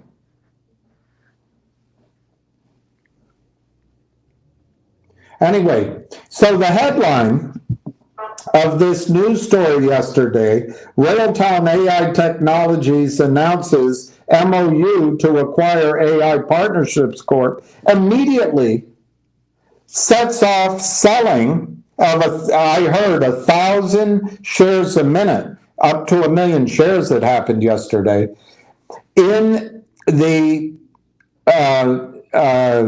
computers, the algorithmic computers, just the automated computers. No human being making a decision. Why? Because if you sell enough, you can give the company their own money and you can get it at a discount for your fund. And you get warrants. So Railtown is pleased to announce it has executed a memorandum of understanding for the acquisition of AI Partnerships Corp, a Toronto-based company who has established an affiliate network of over 160 North American AI software as a service companies, which provide AI-based vertical market solutions and AI development and management tools. The acquisition will create a dynamic organization driving substantial revenue growth and scaling enterprise AI solutions worldwide. All good. It's great news, actually. They're buying the whole thing. 160 companies. They have first claim on the best of the best. It's great news. But the computer's not doing that thinking. The computer's saying, hey, we have an opportunity in Adina Friedman's markets, in Ann Wagner's markets, in Gruber Gensler's markets, in Robert Cook's markets. We have an opportunity to give the company their own money by just counterfeiting shares out of thin air. No one's going to catch us. No one looks. We just have to pay off Chelsea Clinton. And we'll have Samantha Powers give money to the New York Times so they can look the other way. And then we'll get up, we'll call Trump a Nazi, and we win. It's not working, though. It's not working. Anyway, AIP, the company they're buying is AI Partnerships, so they call it AIP. The AIP's affiliate network operates in 13 countries, and it delivers AI-based solutions to a diverse client base across multiple industries: fintech, healthcare, manufacturing, supply chain management, and other sectors. And it works on AI development and management tools.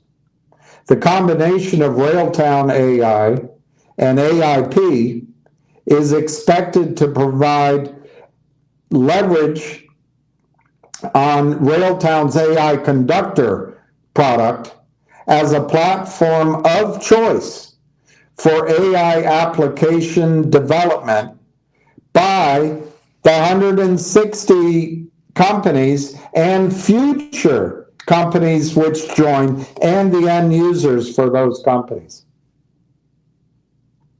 One of the fundamental objectives of the affiliate network was to allow AIP to identify and acquire the best affiliates,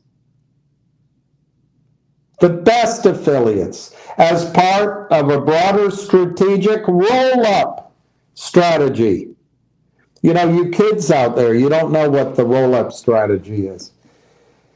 Back when we had real markets, and back when you had investment banks, and you had trading desks, and you had retail stockbrokers who had retail clients who actually bought stocks, you had squawk box research calls, you had morning research calls, you had the end of the day update calls that also offered stock to the system. You had morning notes, you had research that came in through your mailbox all day long. You had research analysts come on the system-wide announcement. Attention all AEs, we'll have Robert Farrell on at 4:15 to discuss, and also coming on will be Gus Fliakos to discuss the latest discovery of oil offshore, whatever, Tunisia by Exxon. And you'd have a call. Well, they don't do this for these small stocks anymore. They just don't do it. It doesn't exist. Well, that's why these criminals get away with this massive fraud. And if Donald Trump wants to fix one thing, fix approximately $1 billion and under. Don't give a specific target, because the criminals, they're all smart, they like to debate, and they like to argue, win an argument, and they'll figure out a way to get around the $1 billion number. So have a moving number, a moving target.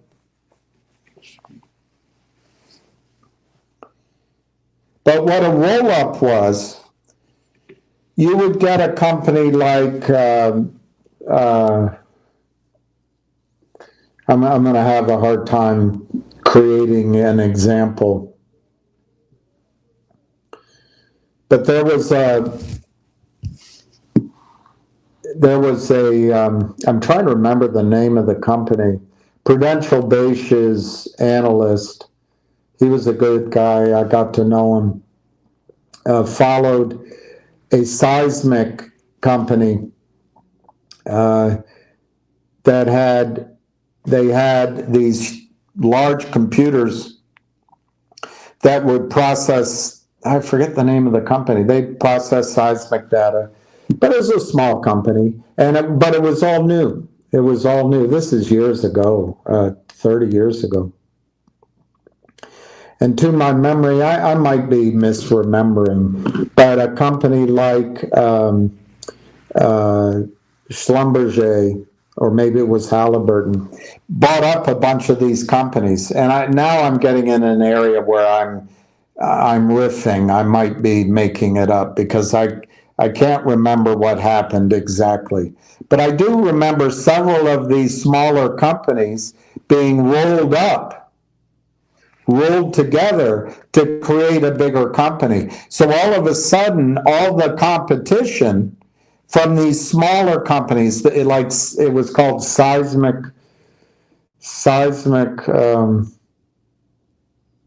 I can't remember. Anyway, the competition got reduced to two companies, basically, Halliburton and Schlumberger. And this happened in a lot of industries where they would roll up a bunch of companies that had similar markets, similar technologies into one. And that one dominated. I mean, you could imagine it happening. I can't think of an example because it happened back 25, 30 years ago. But it happened in the medical area. It happened in technology stocks. It happened in boring stocks. Roll-ups. So a friend of mine was raising money for years. He's passed on. But his whole idea was these companies that would burn tires and create energy. And they were rolling up a bunch of these. I think they called it Tire Gator or something. It was a long time ago. Anyway, this is what roll-ups are. This is the opportunity of AI, of Railtown AI. They're going to roll up the best of the best, it sounds like. I mean, maybe I'm missing something here. The combination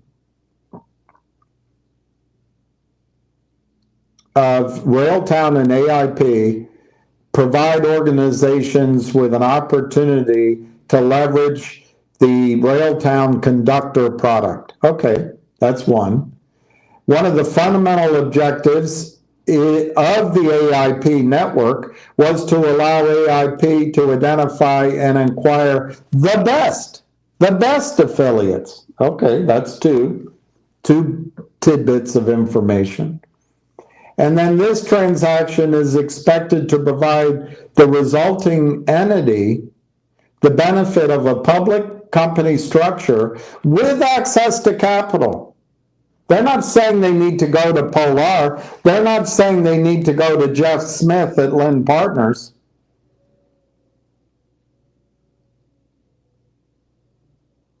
They say they have access to capital. Maybe it's Canaccord. Maybe it's the investors in this network group. I don't know. But they have access to capital markets. And so it gives them an opportunity to grow recurring revenue streams by acquiring, which could be enhanced by deploying Railtown's proprietary technologies across these network of companies. The best of. It's a roll-up strategy. Guys, it's huge. I think it's huge. The company plans to acquire select, bespoke, the best, high-performing affiliates, combine their offerings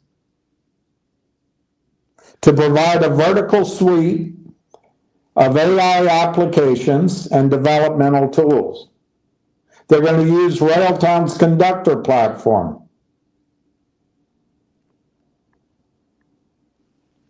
They're going to expand partnerships with Mila, AMII, Microsoft, NVIDIA, AMD, and UBC. What's wrong with this?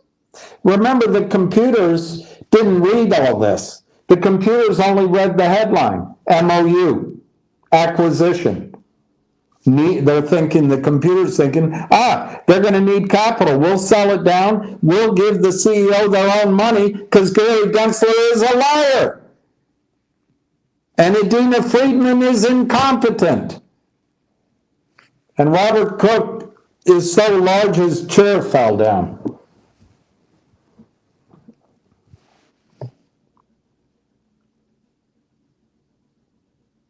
So then their goal is to get recurring enterprise revenue. What does that mean? Let's skip what the CEOs talk about. What does that mean? Recurring enterprise revenue. Well, let's go, and you can do this yourself. You go to Railtown AI website, and you go to, here's their companies, Conductor, and three other products. Here's their partners: Microsoft, AMD, NVIDIA, others. And then they describe the various products. But then you go here and you see the market. Multiple client targets, growing global markets. You can find this on the website, and we've gone through it. Railtown AI is targeting 2 large and growing global markets. Our platform helps small and medium-sized businesses and enterprise organizations develop and maintain software applications.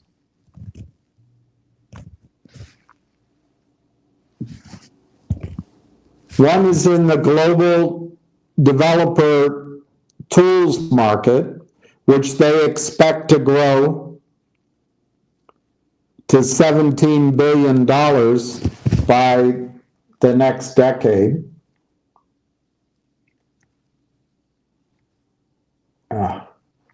And the other is the global AI as a service market, which they expect to grow to $132 billion by the end of the decade. $132 billion. So this company, Railtown, has a strategy. They're going to acquire this network of the best, they say, companies, 160 of them that are in this network. Then they're going to, as it says in there, they're going to acquire the best companies to use their Conductor platform and the rest. And they're going to address a market that could be worth over $100 billion in 7 years, in 5 years. Well, what if Railtown gets 15% of that market? I would argue they're going to get the bulk of the market. They're the first mover. Their AI product is closed, so nobody else has it. They spent 4 years developing it, which sounds significant, but technology can move on, so there's a little bit of always a risk that somebody else can come up with something. But this is a closed system, and they're already in the phase of selling Conductor as a service. Well, now they're acquiring this network. They have the first dibs on any company out there that helps them address $100 billion market. I think they'll end up with half of that market. But let's say they just end up with 10% of 132 billion. That's what it says here, 132 billion market. Let's say they get 10% of that. So that's $13.2 billion in revenue over the next, I don't know, 4 or 5 years. Right now, in round numbers, they've got 130 some million shares outstanding. So assuming they don't issue any shares, which is a bad assumption, and assuming they get 10%, that's $100 stock. Now, obviously, you can't assume they're not going to issue more shares. They are going to issue more shares. And you can't necessarily assume they'll get 10% of 132 billion. But on the other hand, why stop at 10%? It could be a lot more. So here's my thoughts 24 hours later. Of course, everyone was expecting that with news, the stock was going to be up. It was going to be great. We're going to finally have a trade. That's kind of what I was hoping for. We're going to see it go through 40, through 60, and maybe through $1, and it's going to confirm all this. But remember, in Adina Friedman's markets, she cares more about having women on the board than she cares about settlement, than she cares about hedge funds selling stock that actually they've located. She doesn't care if securities laws are followed because she's Adina Friedman. They don't make sure that the market makers are legit. They don't enforce the securities laws. So in this environment, anytime a company announces, we're going to merge, we're going to acquire, and we have a letter of intent, a non-binding letter of intent, we have a memorandum of understanding. The computers go into overdrive. They drive the stock down, and Adina Friedman is so stupid, literally stupid, she can't see it. Because she's been promoted all of her life. Because she's reasonably good looking, she puts out a little bit of charm, and she's a woman. And I'm not anti-woman, by the way. I love women. And my sister's the smartest person I know. Doesn't mean she's always correct. But I'm sick of this being promoted and you don't do the job. I'm all for Tulsi Gabbard. And I've been for Tulsi Gabbard for a decade.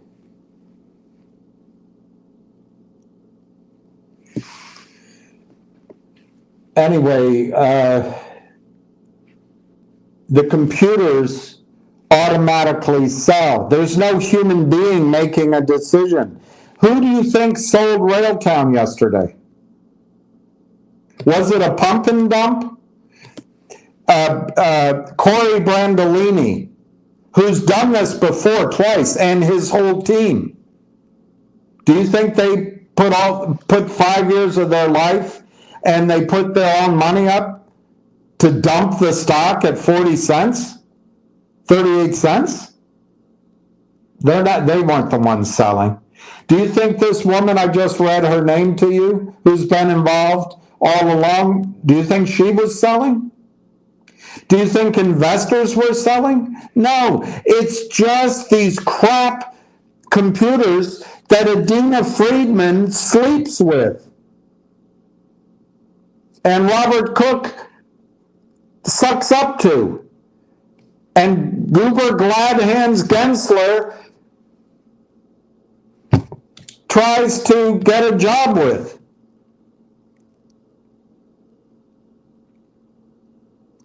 The computers we're using the formula that works on every other stock. Works on MMAT, ULN, Vocal,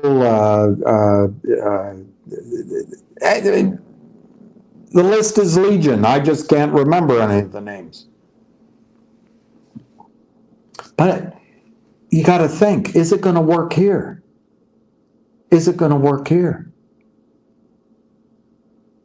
Well, I can think of some significant differences here. Nobody's selling, except the computers are selling stock that doesn't exist in hopes of giving the company their own money at a discount because of Adina Friedman's shitty management style. Well, is that going to work here? Is that going to work here?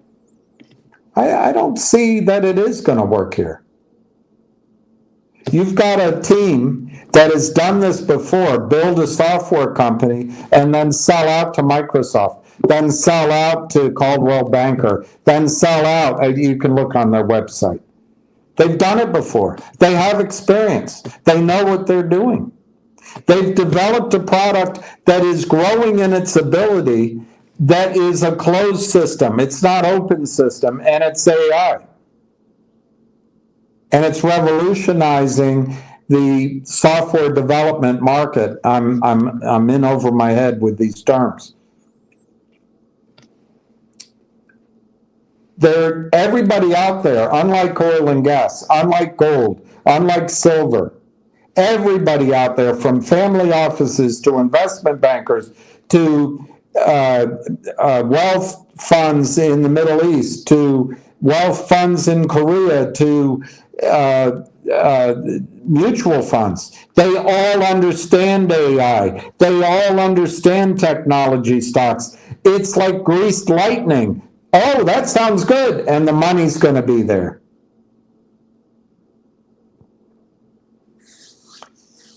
So I don't think that the need for capital this time in Gary Gensler's horribly orphaned over-the-counter markets, in Adina Friedman's completely mismanaged NASDAQ markets, and in Canada's corrupt markets in many ways, I don't think this time the capital that these machines just sold of stock that doesn't exist is going to be needed. I don't think that capital is going to be even asked for. I could be wrong, but I don't think Canaccord is going to call Polar or whoever sold. Polar, I think, did it to collective audience, but I'm just using their name. I don't know who did the selling. But I think these people who sold the stock are going to find out the company's not going to give them shares. So where are they going to find the shares? From this woman who I recommend that you can follow on Twitter, Rebecca Kurzweil.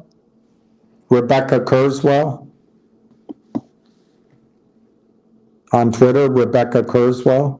Is she going to be selling? Is she going to give stock to the computers that just automatically sold stock that doesn't exist? I don't think so. Are the insiders of the company going to give stock? Are the big investors in the company going to give stock to help these criminals out? Is Canaccord going to arrange a deal to raise money for Railtown at a discount to help these criminals out? I don't think so, and I think they misstepped. They should have turned the computers off, but they left the computers on, and now they're in trouble. That's number one thing I think you should know. Number two, it's a roll-up.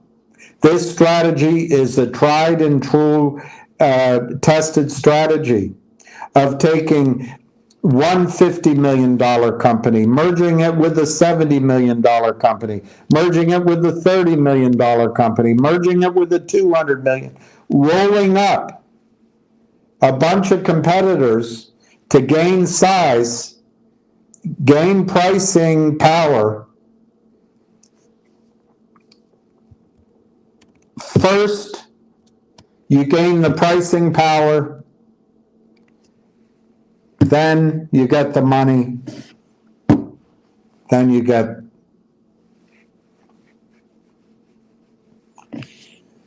the woman. Listen to Rebecca Kurzweil. Exciting news. Railtown AI Technologies announces memorandum of understanding to acquire AI partnerships. The company. This company, obviously, this includes John Ruffalo. I don't know who he is, but you guys probably do. And Omer's company. I don't know these guys, but you guys probably do. Who are the financial architects of Constellation? The symbol is CSU. CSU. She says, I didn't check, she says it's a $100 billion market cap company. $100 billion. Railtown right now is valued at something like 40 or 50 million, 60 million. 100 billion. 4,900 a share. Well, you can't compare Railtown automatically to Constellation. But the roll-up strategy, run by guys and girls who know what they're doing, you could get this kind of bang for the buck. And let me give, I've been going on a while, let me just give you the final number that I've heard. I can't confirm, it's not my space of expertise, but from people that I've trusted, more than one, have told me. Now, they could be getting the information from the same source. That's possibly true. But anyway, it's my understanding that a metric for the buyout of AI companies recently has been a multiple of 19x, 19 times on revenue, forward revenue, on projected revenue, 19x. The press release talks about revenue. Now, I'm a little confused in Canada. It takes 4 weeks, apparently, of discussion time for shareholders to be allowed to approve the acquisition. I'm a little confused if the company therefore can or would be motivated even to acquire and announce revenue deals. I don't know that answer. But let's assume we have to wait 4 weeks, 5 weeks, 6 weeks. I think it could all happen more quickly because markets discount things. All you would need is a research report out of Canaccord. But let's assume we have to wait a few weeks to get revenue deals organized and announced. What do you think it'll be? What do you think Railtown, as they acquire companies, as they say in their press release, and as they market Conductor, what do you think their revenues will be as a forward projection? I have no idea. Do you think it'll be 1 million? 10 million? 100 million? A billion? 10 billion?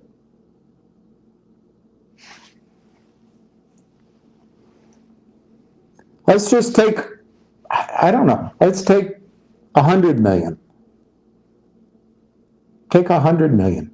Multiply that by 19. That's 1.9 billion.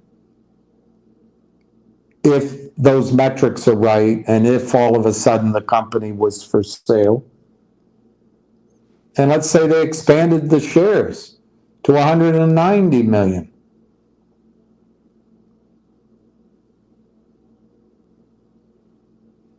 That's a big number per share for Railtown. So I'll stop here on Railtown. I know I got all focused on it, and I should do a separate video so you guys don't have to sit through it.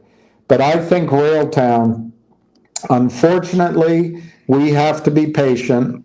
We have to wait. But I think Railtown is in good hands with their management team. It's in the right space, AI, whatever that means. And they have their own garden to select the best produce from to acquire revenue. So over the next weeks and months, I think Railtown's going to bring revenue to the table. That's what it says in their press release. And they have these two guys who were the architects of Constellation. I think you have a chance with Railtown to not look for $2, not $3, not $5, but maybe 10 times that number. Maybe $30 a share in a few months. But what do we give up? What's our arbitrage? The only thing we can give up, which is time. We have to give up time. So I think as long as you can look at Railtown as being a, let's say, 6-week to 6-month hold, maybe longer. Let's say 6 weeks, 6 months, 18 months time frame. And assuming the market for AI doesn't disappear, which I don't, everything I read, that's the future. I think you have a chance for truly outsized returns in Railtown AI. And I'll stop there with that. I'll stop there.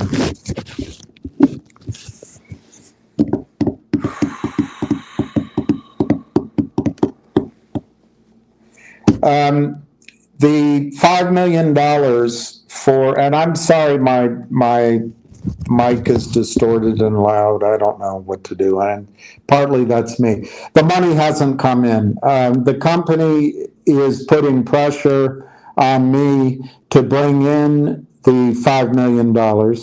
They want me to tell the investor, the main guy, that the scientist behind it is asking me to tell the investor, put up $1 million to hold the place, otherwise we're moving on. I think it's really stupid of me to make that kind of demand to an investor. I mean, if I were the investor, I'd say, fine, you got somebody else, see you later. That's the emotions of it. That's from the company standpoint. From the investor standpoint, like I've said before, there's a process, which it's his business, not everybody else's, but there's a process of approval and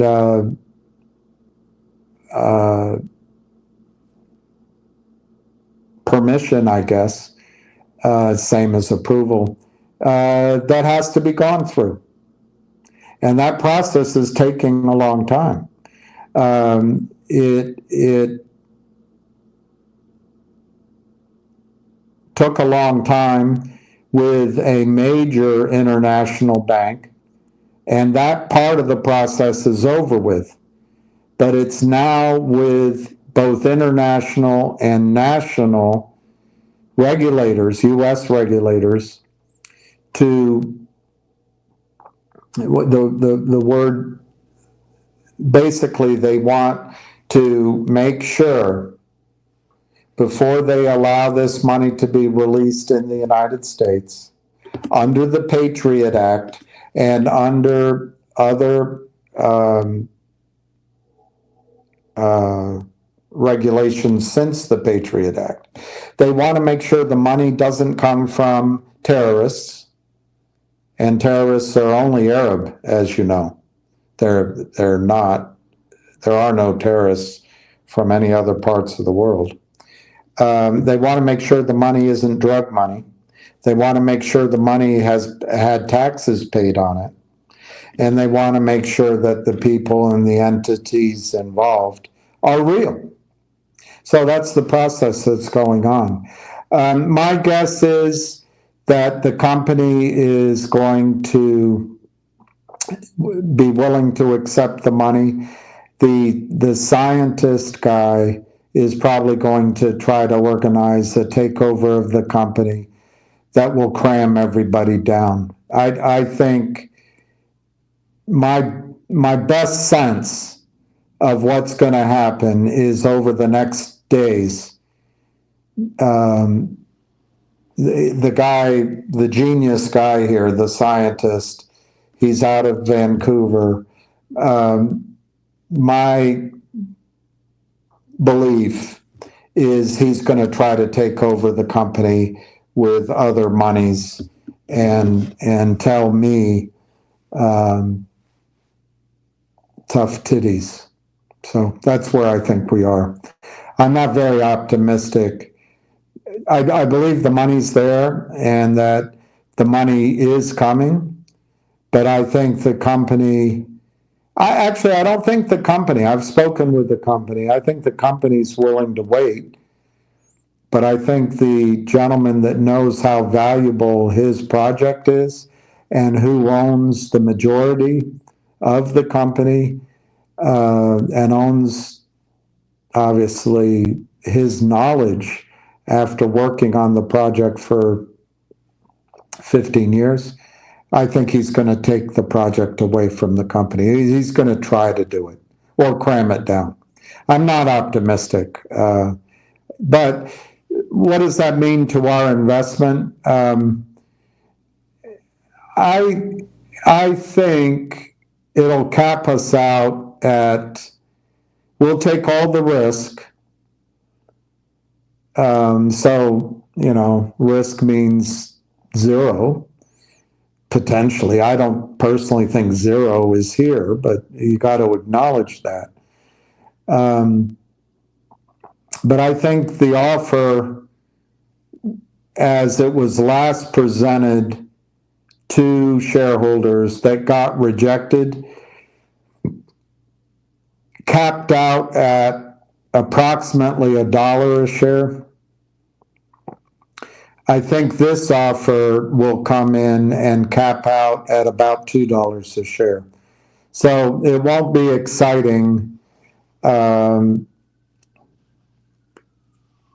But we paid 4 cents, right? I paid more, but we paid 4 cents. So if it goes to 40 cents, that's a nice return on the money. If it caps out at $2, it's a decent return. It's not, though, and it's unfortunate, it's not the $4 or the $40, or quite frankly, pick any number higher than that I believe that the company is headed for, that the asset is headed for. And I think he knows that too. He knows what he has, and he knows how to get the gold out. And he's the only one that really knows everything. So it's a good time to put on the pressure. He's asking me the impossible. I don't know who to call at an international clearinghouse bank. I don't even know the name of the bank. I don't know who to call in the federal government. I don't know who to call in the international regulatory structure. I would be calling them, but I have no idea who to call. So it's a lot like landing at JFK, and you have to catch a connecting flight to Phoenix, and you have to take your luggage out of customs and then transfer it to the domestic flight, and you get into that waiting area, and the line goes all the way back to the gate, and every division is backed up, and you're standing in line to get through customs for 4 hours, and you can't. You try. Hey, I've got to catch my flight. Is there anybody? But you're one of hundreds of people in the same situation, and the customs people are overworked. They've got to screen everybody carefully. The passport control is overworked. They've got to make sure everyone coming in isn't a drug dealer, belongs here, has a visa, is a U.S. citizen, whatever. So what can you do? And it's as if the pilot of the connecting flight calls you on your cell phone and says, "Hey, I'm leaving. You get somebody to give me a picture of your passport, or get somebody to give me a copy of your visa, or get somebody to come over to the gate right away, and I'll hold the plane for you." Try to get your passport stamped, get it over, and I'll hold the plane while you go through customs. That's what this scientist is asking me to do. Get your client to wire $1 million, and I'll hold it for him. And I said, it's not going to happen. That's not where the money's coming from. But that's where we are right now. And I think the flight to Arizona, in my example, is going to take off I'm going to be left at passport control, and I'll have to find a hotel for the night and then another airline to get a seat on. That's what I think is going to happen. So I am working with the company. I am talking to the gentleman who controls the largest investors and pretty much controls the company. And he said, "Look, it's all right. Just let me know. I understand the situation you're in. Just let me know, and we'll wait." But that's not what the scientist, metallurgist, investor, that's not how he feels. And I may be misreading it, but I think he's got that same opportunistic investor ready to come in and fill or kill the shareholders. And my guess is if something doesn't happen very soon, I'm going to miss the flight to Arizona in my airline JFK example. The good news is, though, PS 71, the good news is, and I've just, a lot of my role when I'm trying to put deals together is just to be the shock absorber and just take it.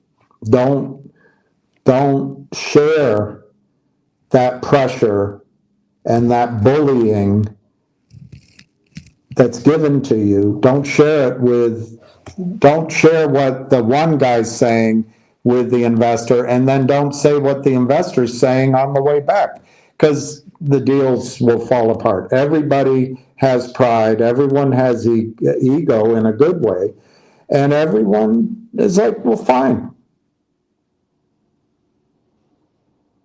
F it.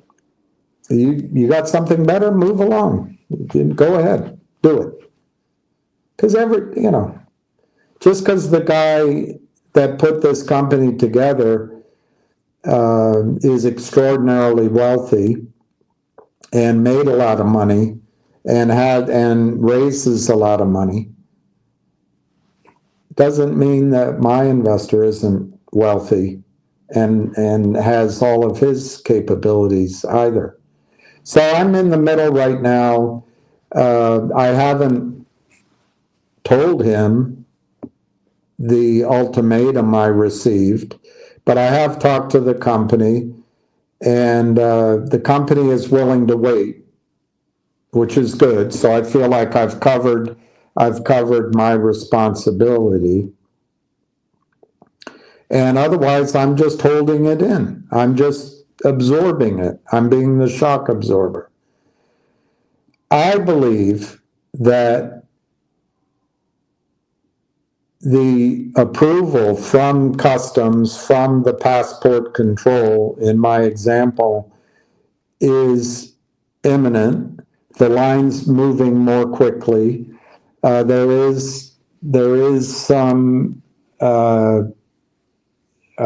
progress. So I'm optimistic that, I don't know what time frame to give you. Today's Wednesday, and Monday's a holiday, right? Monday's a holiday, for a bank holiday for Washington's birthday.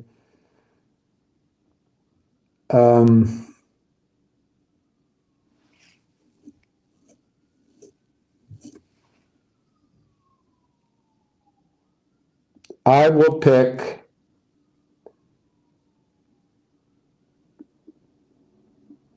I feel like I'm answering a question on an exam without knowing enough, but I'll pick next Wednesday as when I think the entire thing will be approved. Why do I say that? Because I think everyone in the government, I don't know, they don't seem to work that hard anymore. There's been a transition from Biden to Trump, and it's a bank holiday on Monday. But I do think there's progress, and I do think there's movement in the approval protocol. So whilst I don't think it's going to happen overnight, I think it's possible it'll happen this weekend, and therefore I'm going to assume it'll be after the bank holiday and after the Tuesday when they get back. So PS 71, I'm optimistic that it'll get released and approved and be available within a week. Am I going to be right? I don't know. I would have told you a week. If you had asked me this at the end of December, I probably wouldn't have told you a week, but I might have told you 2 weeks.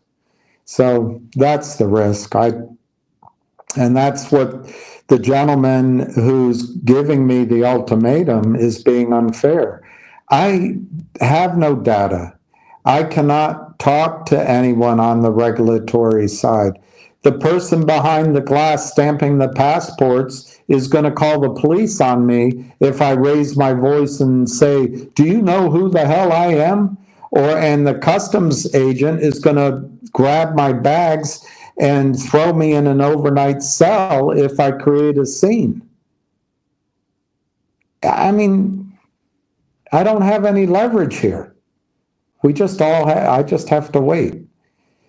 I think the further good news is the company wants to work with us. And so I'm optimistic, but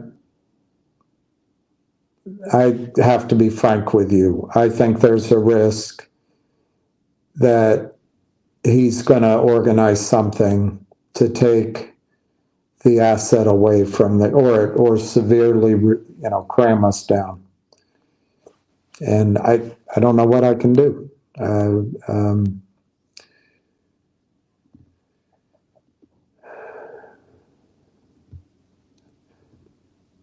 Yeah, I just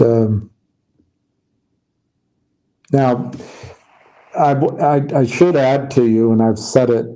I don't know if you've asked me before the status. One, I shouldn't be talking about it while it's in this offering stage. One of the investors, I think his first name is Doug, on the channel accused me of stealing his $4,000 investment.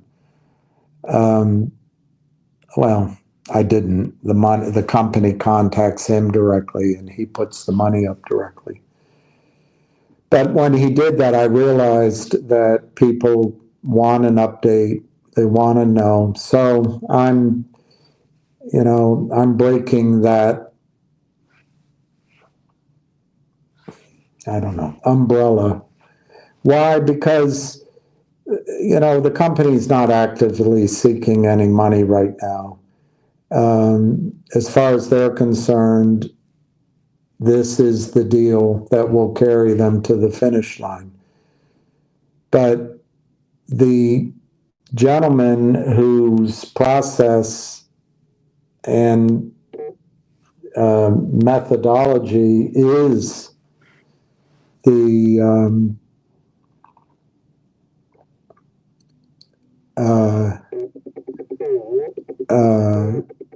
way forward. I think he's gonna try to bully the company away from us. But the one positive I want you to know is the company did raise an additional $1 million beyond our,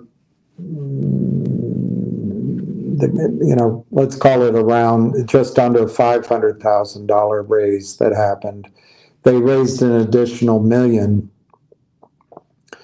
So the process of building out the pilot plant, repairing the damage at the site, and ordering the equipment and bringing the team of personnel together did not materially get slowed down.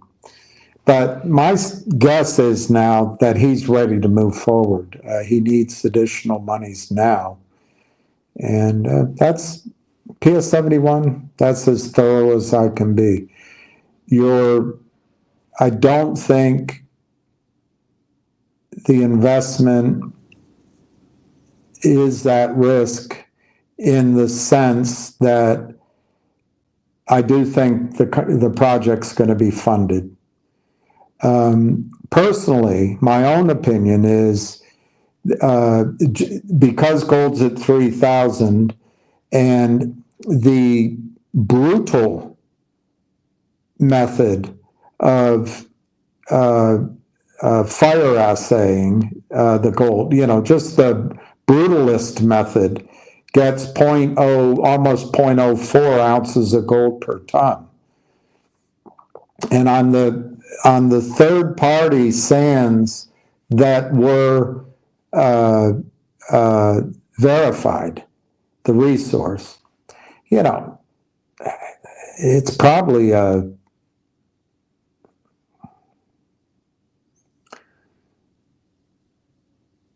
it's probably a $10 million acquisition at a minimum. If the Carlin Trend Group, it's called Gold Strike, a mixture of Barrick Gold and Newmont Mining, who are running out of resource in the Carlin Trend. I mean, it's not going to end right away, but their reserves are declining. They could buy it for stock and not even put up cash. And I think, it wouldn't be, I'm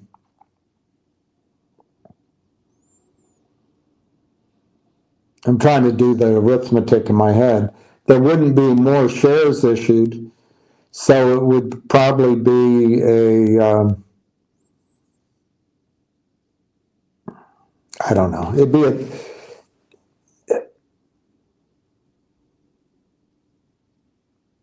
I don't know. I'd have to get my computer out, but I think we'd make money on our investment. It wouldn't be great.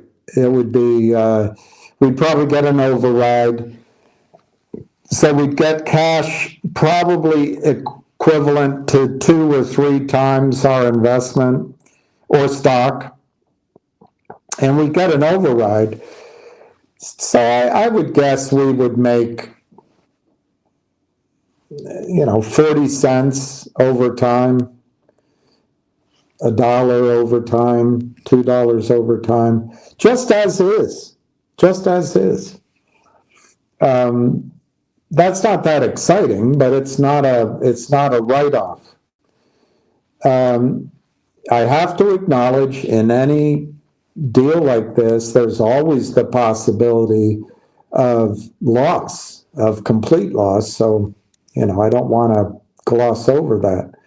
But in my opinion, just as it is with a methodology of high heat and high pressure, it has some value now. And it would give us a little bit of a return. But using the method that has been developed and assuming that we lose, that this investment doesn't come in time, and that the guy running the project, cannibalizes it or crams it down, I think we're looking at recovering $2 a share over time on a 4-cent investment, 4 cents. And, we have the warrants, so you could argue it's 2 cents, but or argue it's double the amount of shares, whatever. So it's not, it's not a glorious return, but it's, $2 on 4 cents, $1 on 4 cents. It's a nice return. But I was hoping, PS71, and I still am, that this can give you $4, say, 100 times your money in a reasonable time frame. By reasonable, I'm not talking months. I'm talking if the money were to come in now, the build out of the plant would probably take, I'm going to assume 90 days, but let's say 6 months. So that would put us to, let's say the money came in by March 1. That would put us to August. And then the production of gold would, at that point, be 34 tons a day. That's the goal. And with recovery of 0.2 ounces of gold per ton,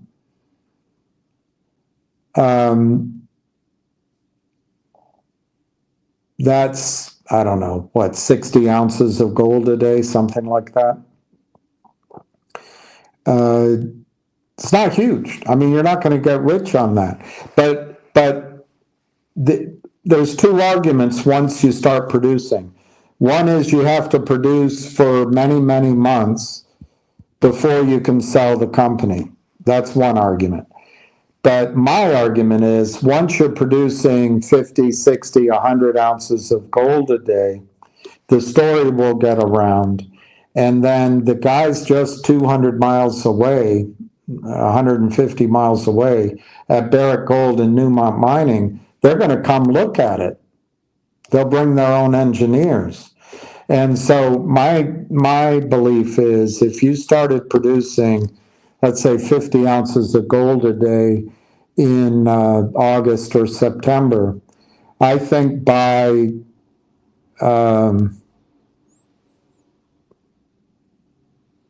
I think by the end of September, October, you could have an offer or an agreement to sell the company. So I think it'll all come together very quickly. But right now, the company, the guy running the project wants money. And his attitude is, I hear you. I don't believe you.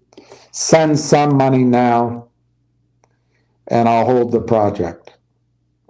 The company is telling me, just let me know, the guy doing it, let me know. You're fine. I understand the position you're in. And I haven't put any pressure on my client. I'm not going to do, on my investor. I'm not going to do it. I'm not going to do it. He's been great, and it's not his fault. So that's just where we are, PS 71.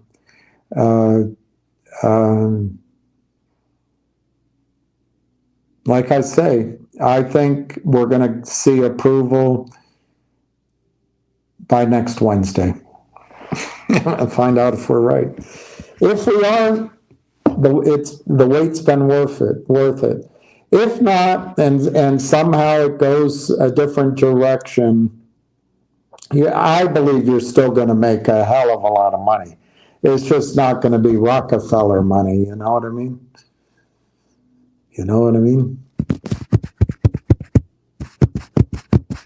I wish PS 71 that the money would come in so I can hold a call. I can maybe even have data from the company, and I can give you solid numbers on a confidential call. But we're not at that point. And so when the guy calls me and wants an answer, what's my choice? I can bullshit him. Well, I'm not a bullshitter. I can make something up. I'm not a liar. I can tell him the truth. That's what I told him. I say, hey, it's that passport control. How long do they take? I don't know.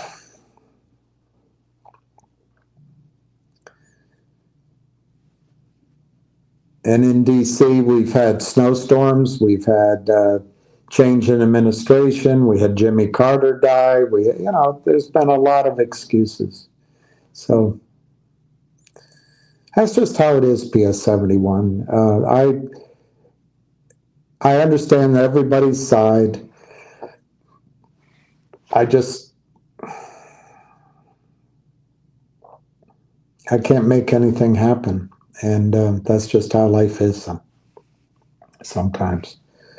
I'm very optimistic, though, that we're at the finish line on the money, that the company's at the finish line on the process, and that we can hit the ground running next week. But fingers crossed on that.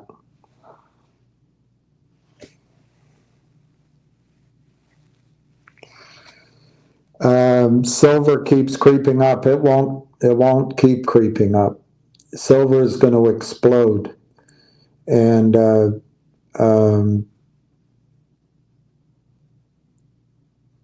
make the case for silver,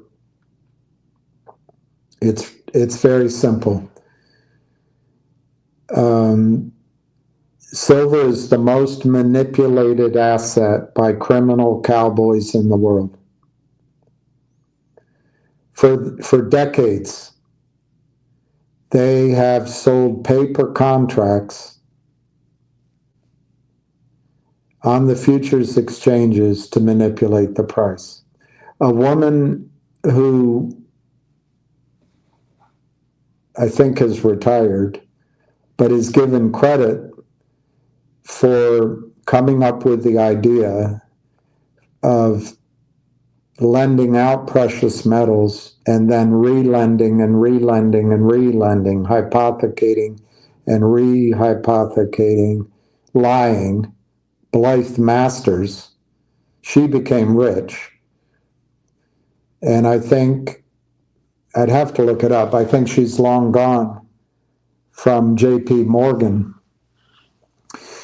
But J.P. Morgan, to the best of my memory and research, maintains the largest short position in silver, and they're at risk. However, which is, I don't know how to reconcile this. I've also heard J.P. Morgan has gone long silver, so I don't know how to reconcile those pieces of information. But these cowboys sell an entire year's worth of production in a day with paper. Now, they got away with it after World War II, well after World War II. I mean, Blythe Masters came up with her ideas, I believe it was in the 80s. And the Hunt brothers made their run on silver in the late 70s. I think it was 79 or 80 when they lost, when it blew up on them. And the whole world went against the Hunts. They changed the rules so they could settle in cash. They changed the margin requirements. They did everything. And so the brothers really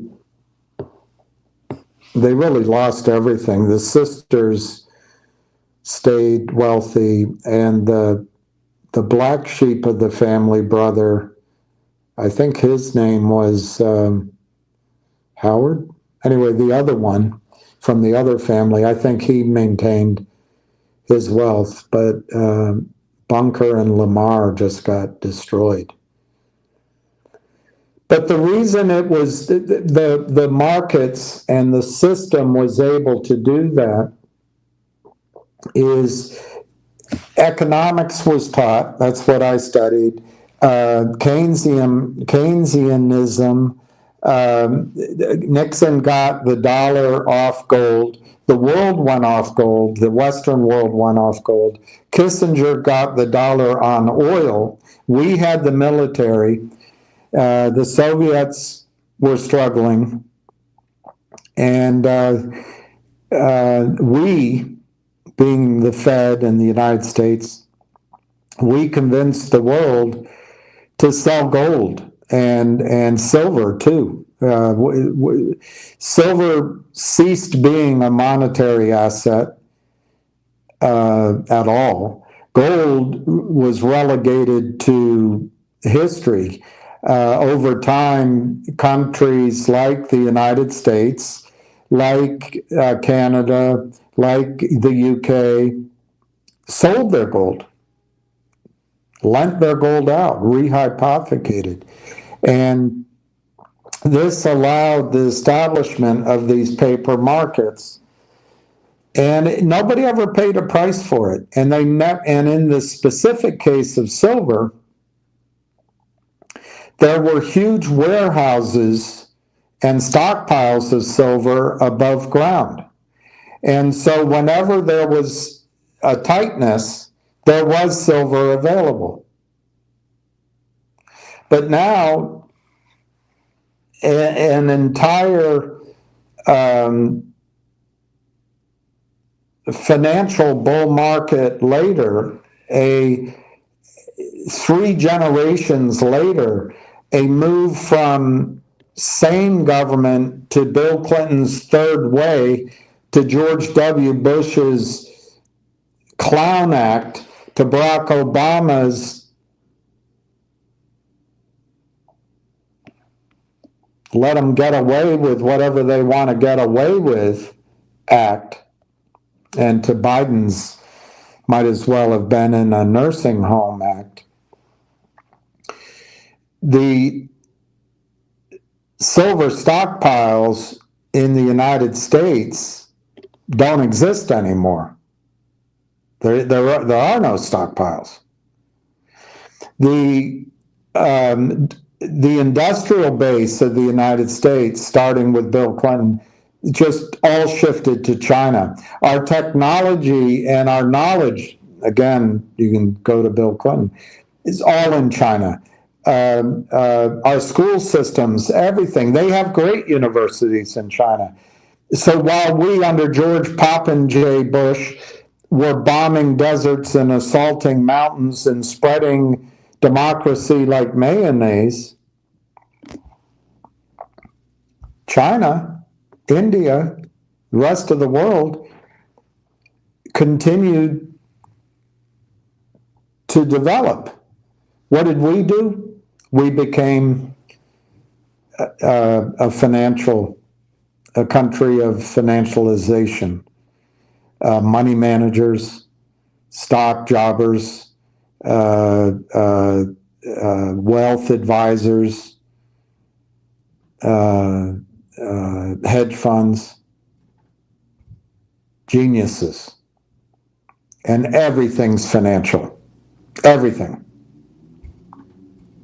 We don't have industry. If you came up with a new model of a toaster and you had to have it fabricated in the United States, you couldn't get it done. I worked with a company out of Texas that I loved, but I couldn't get my guys in London to look at it. But they had valves for water, for oil fields, valves. Tremendous. It was a great company. But whatever, right now I forget, I can almost describe it to you, but how the valve turned, kept it clean. It also made it more efficient. And it meant that you didn't have to replace it for a long period of time. Anyway, I forget the details. But they couldn't get it made in the United States. There was no place to make it in the United States. And that's what we've had now since the 80s. We haven't mined for silver. We haven't mined for silver. There's a silver company in Canada. It's a great company. I talked to the CEO. He didn't believe me. I own it. I put my own money in. I owned, I think, 3.5% of the company early on. Now I own next to nothing. I had 100 in paper ounces. I had 120 some ounces, 125,000 ounces of silver.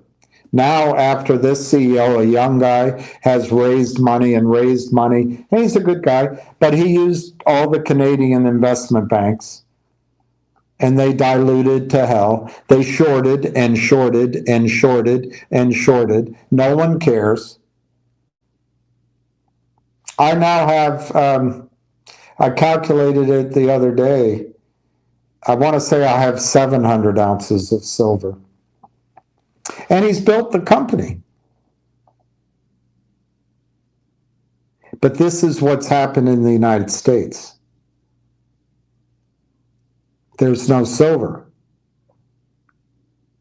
But the cowboys still commit their crimes. The only asset in the world.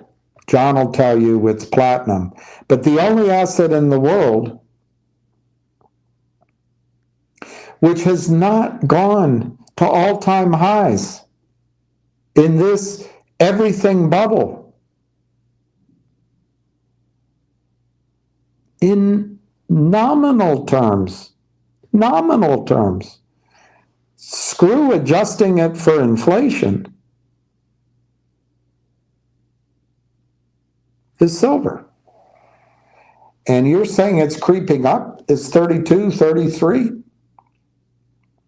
It has to go to 52 in nominal terms to be at an all-time high. I read somewhere, if you believe the calculation, that it has to go into the $200 an ounce range to make an inflation-adjusted high.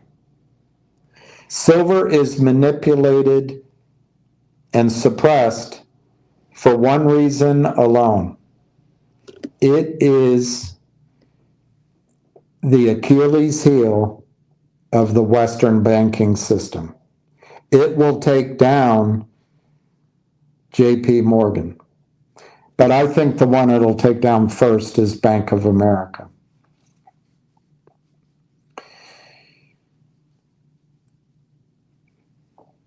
And I guess the last thing I'd tell you about silver, I could go on and on and on, but the last thing I want you to know about silver is the day of reckoning is now for silver. It's not next week, it's not next month, it's not next year, it's right now. Gold is a little different. Gold, they can invade a country like Libya, or they can, perhaps somebody did it, but a leader could die, or they could put pressure on a government like Venezuela, and they can get that gold into the banking system to stop a panic. My point is, there is physical gold in the banking system, but gold's running out of time too. Aged gold, the real gold, while the cowboys crime, real gold has been moving to Asia. It's been moving to the Middle East, not everywhere, but it's been moving east. But there's still gold around, and there's still the ability to lie. And there's the military, and there's the dollar weaponization. There's things that the authorities can do in an emergency basis with gold. They think they can do it with silver. But here's what I want you to know about silver. And nobody knows it for sure. But here's what I want you to know about silver. And I'll try to come up with exact numbers. But it's the concept.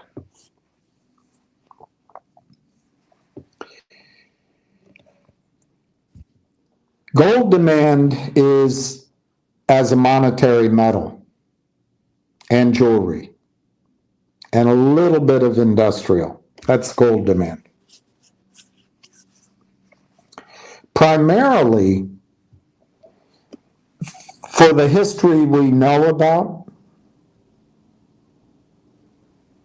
including if you believe there's something else going on now or not, la la la la. But if we go back in our knowledge of history, roughly 5,000 years ago, all the gold that's ever been mined on Earth is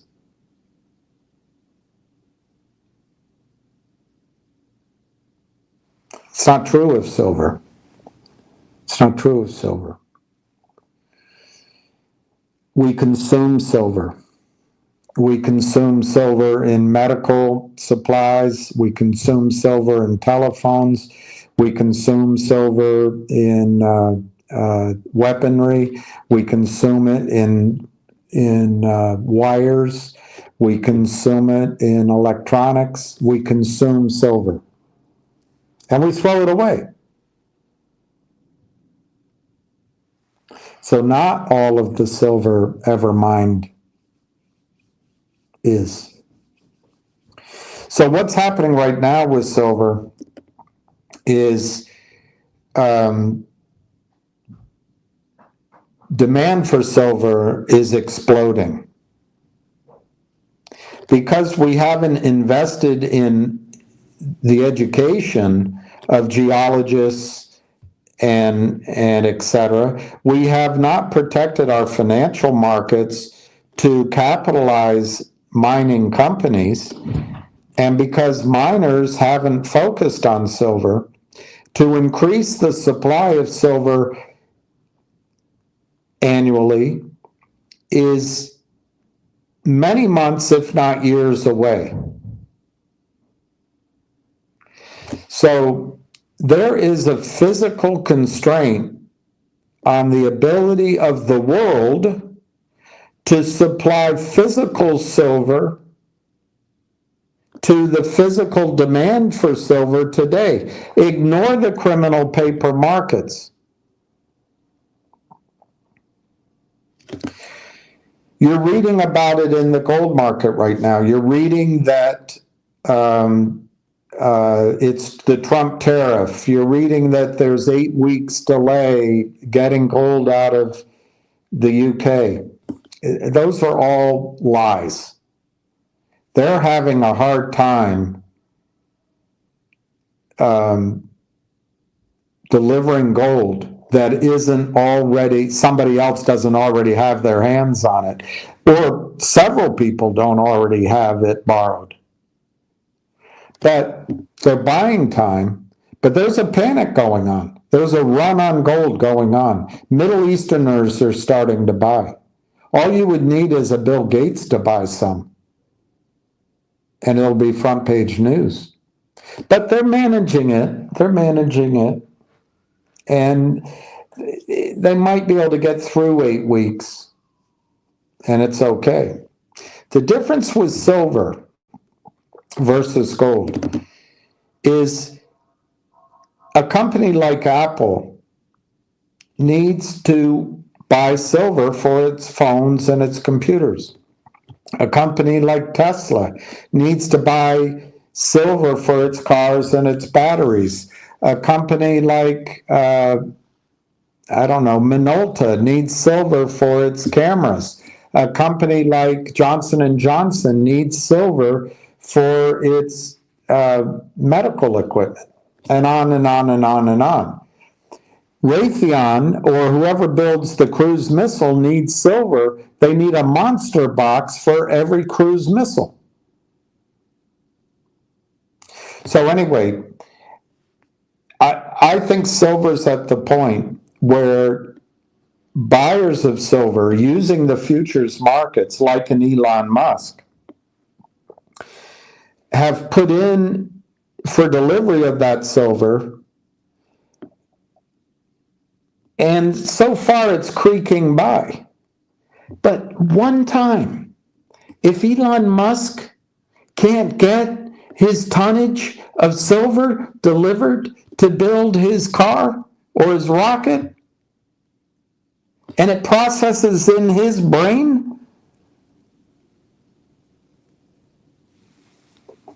you're going to see a panic in the silver market. My point is, silver, there's a physical demand for silver, and there's a physical supply of silver. Whatever those cowboys do, they can't change that fact. And you're on the verge of physical demand exceeding physical supply and destroying trust in the exchanges that trade silver. And so I think silver is headed to 50. I think it's headed to 100. I mean, everything pulls back, in a pullback, I think it maybe comes back to 40 or 50. But then I think silver could go 1-for-1 with gold. 1-for-1 with gold. You shouldn't wait. If you have money, you should be buying silver, every bit of physical silver you can. And even to the point that you should stop buying these stocks. You should sell things you own at home. If you've got a riding lawnmower that you bought and you no longer use, and you could sell it for $400, go buy 100 ounces of silver, or 10 ounces of silver. If you've got tires from your last car sitting in your garage and you could sell those for $600, go buy 15 ounces of silver. Sell your shit while people are going to be willing to buy it. There'll come a time no one will buy any of that crap. Sell it while people want to buy it. Accumulate, if you can, 100 ounces of silver. Make that your goal for the next 90 days. If you can get a monster box, that's 500 ounces, do it. That should be Steve, that should be your entire goal, is to own 100 ounces of silver. And sell all the crap you have. Take a job at night. Silver, to you, is creeping up. To me, it's about to go out of control. And just because it's been 15, 20, 25, 30, 35, 30, 25, 30, 35 for years doesn't mean you're ever going to have that opportunity to buy silver again at $35. You won't. Silver is a short squeeze that's better than any of the stocks out there. Better than GME, AMC, I'm not going to name other names. Silver can go from $35 to $350 to $3,500, and you do not have to rely on a CEO. You do not have to rely on a CEO recognizing the lying son of a bitch that Jeff Smith is at Lind Partners. You do not have to rely on a CEO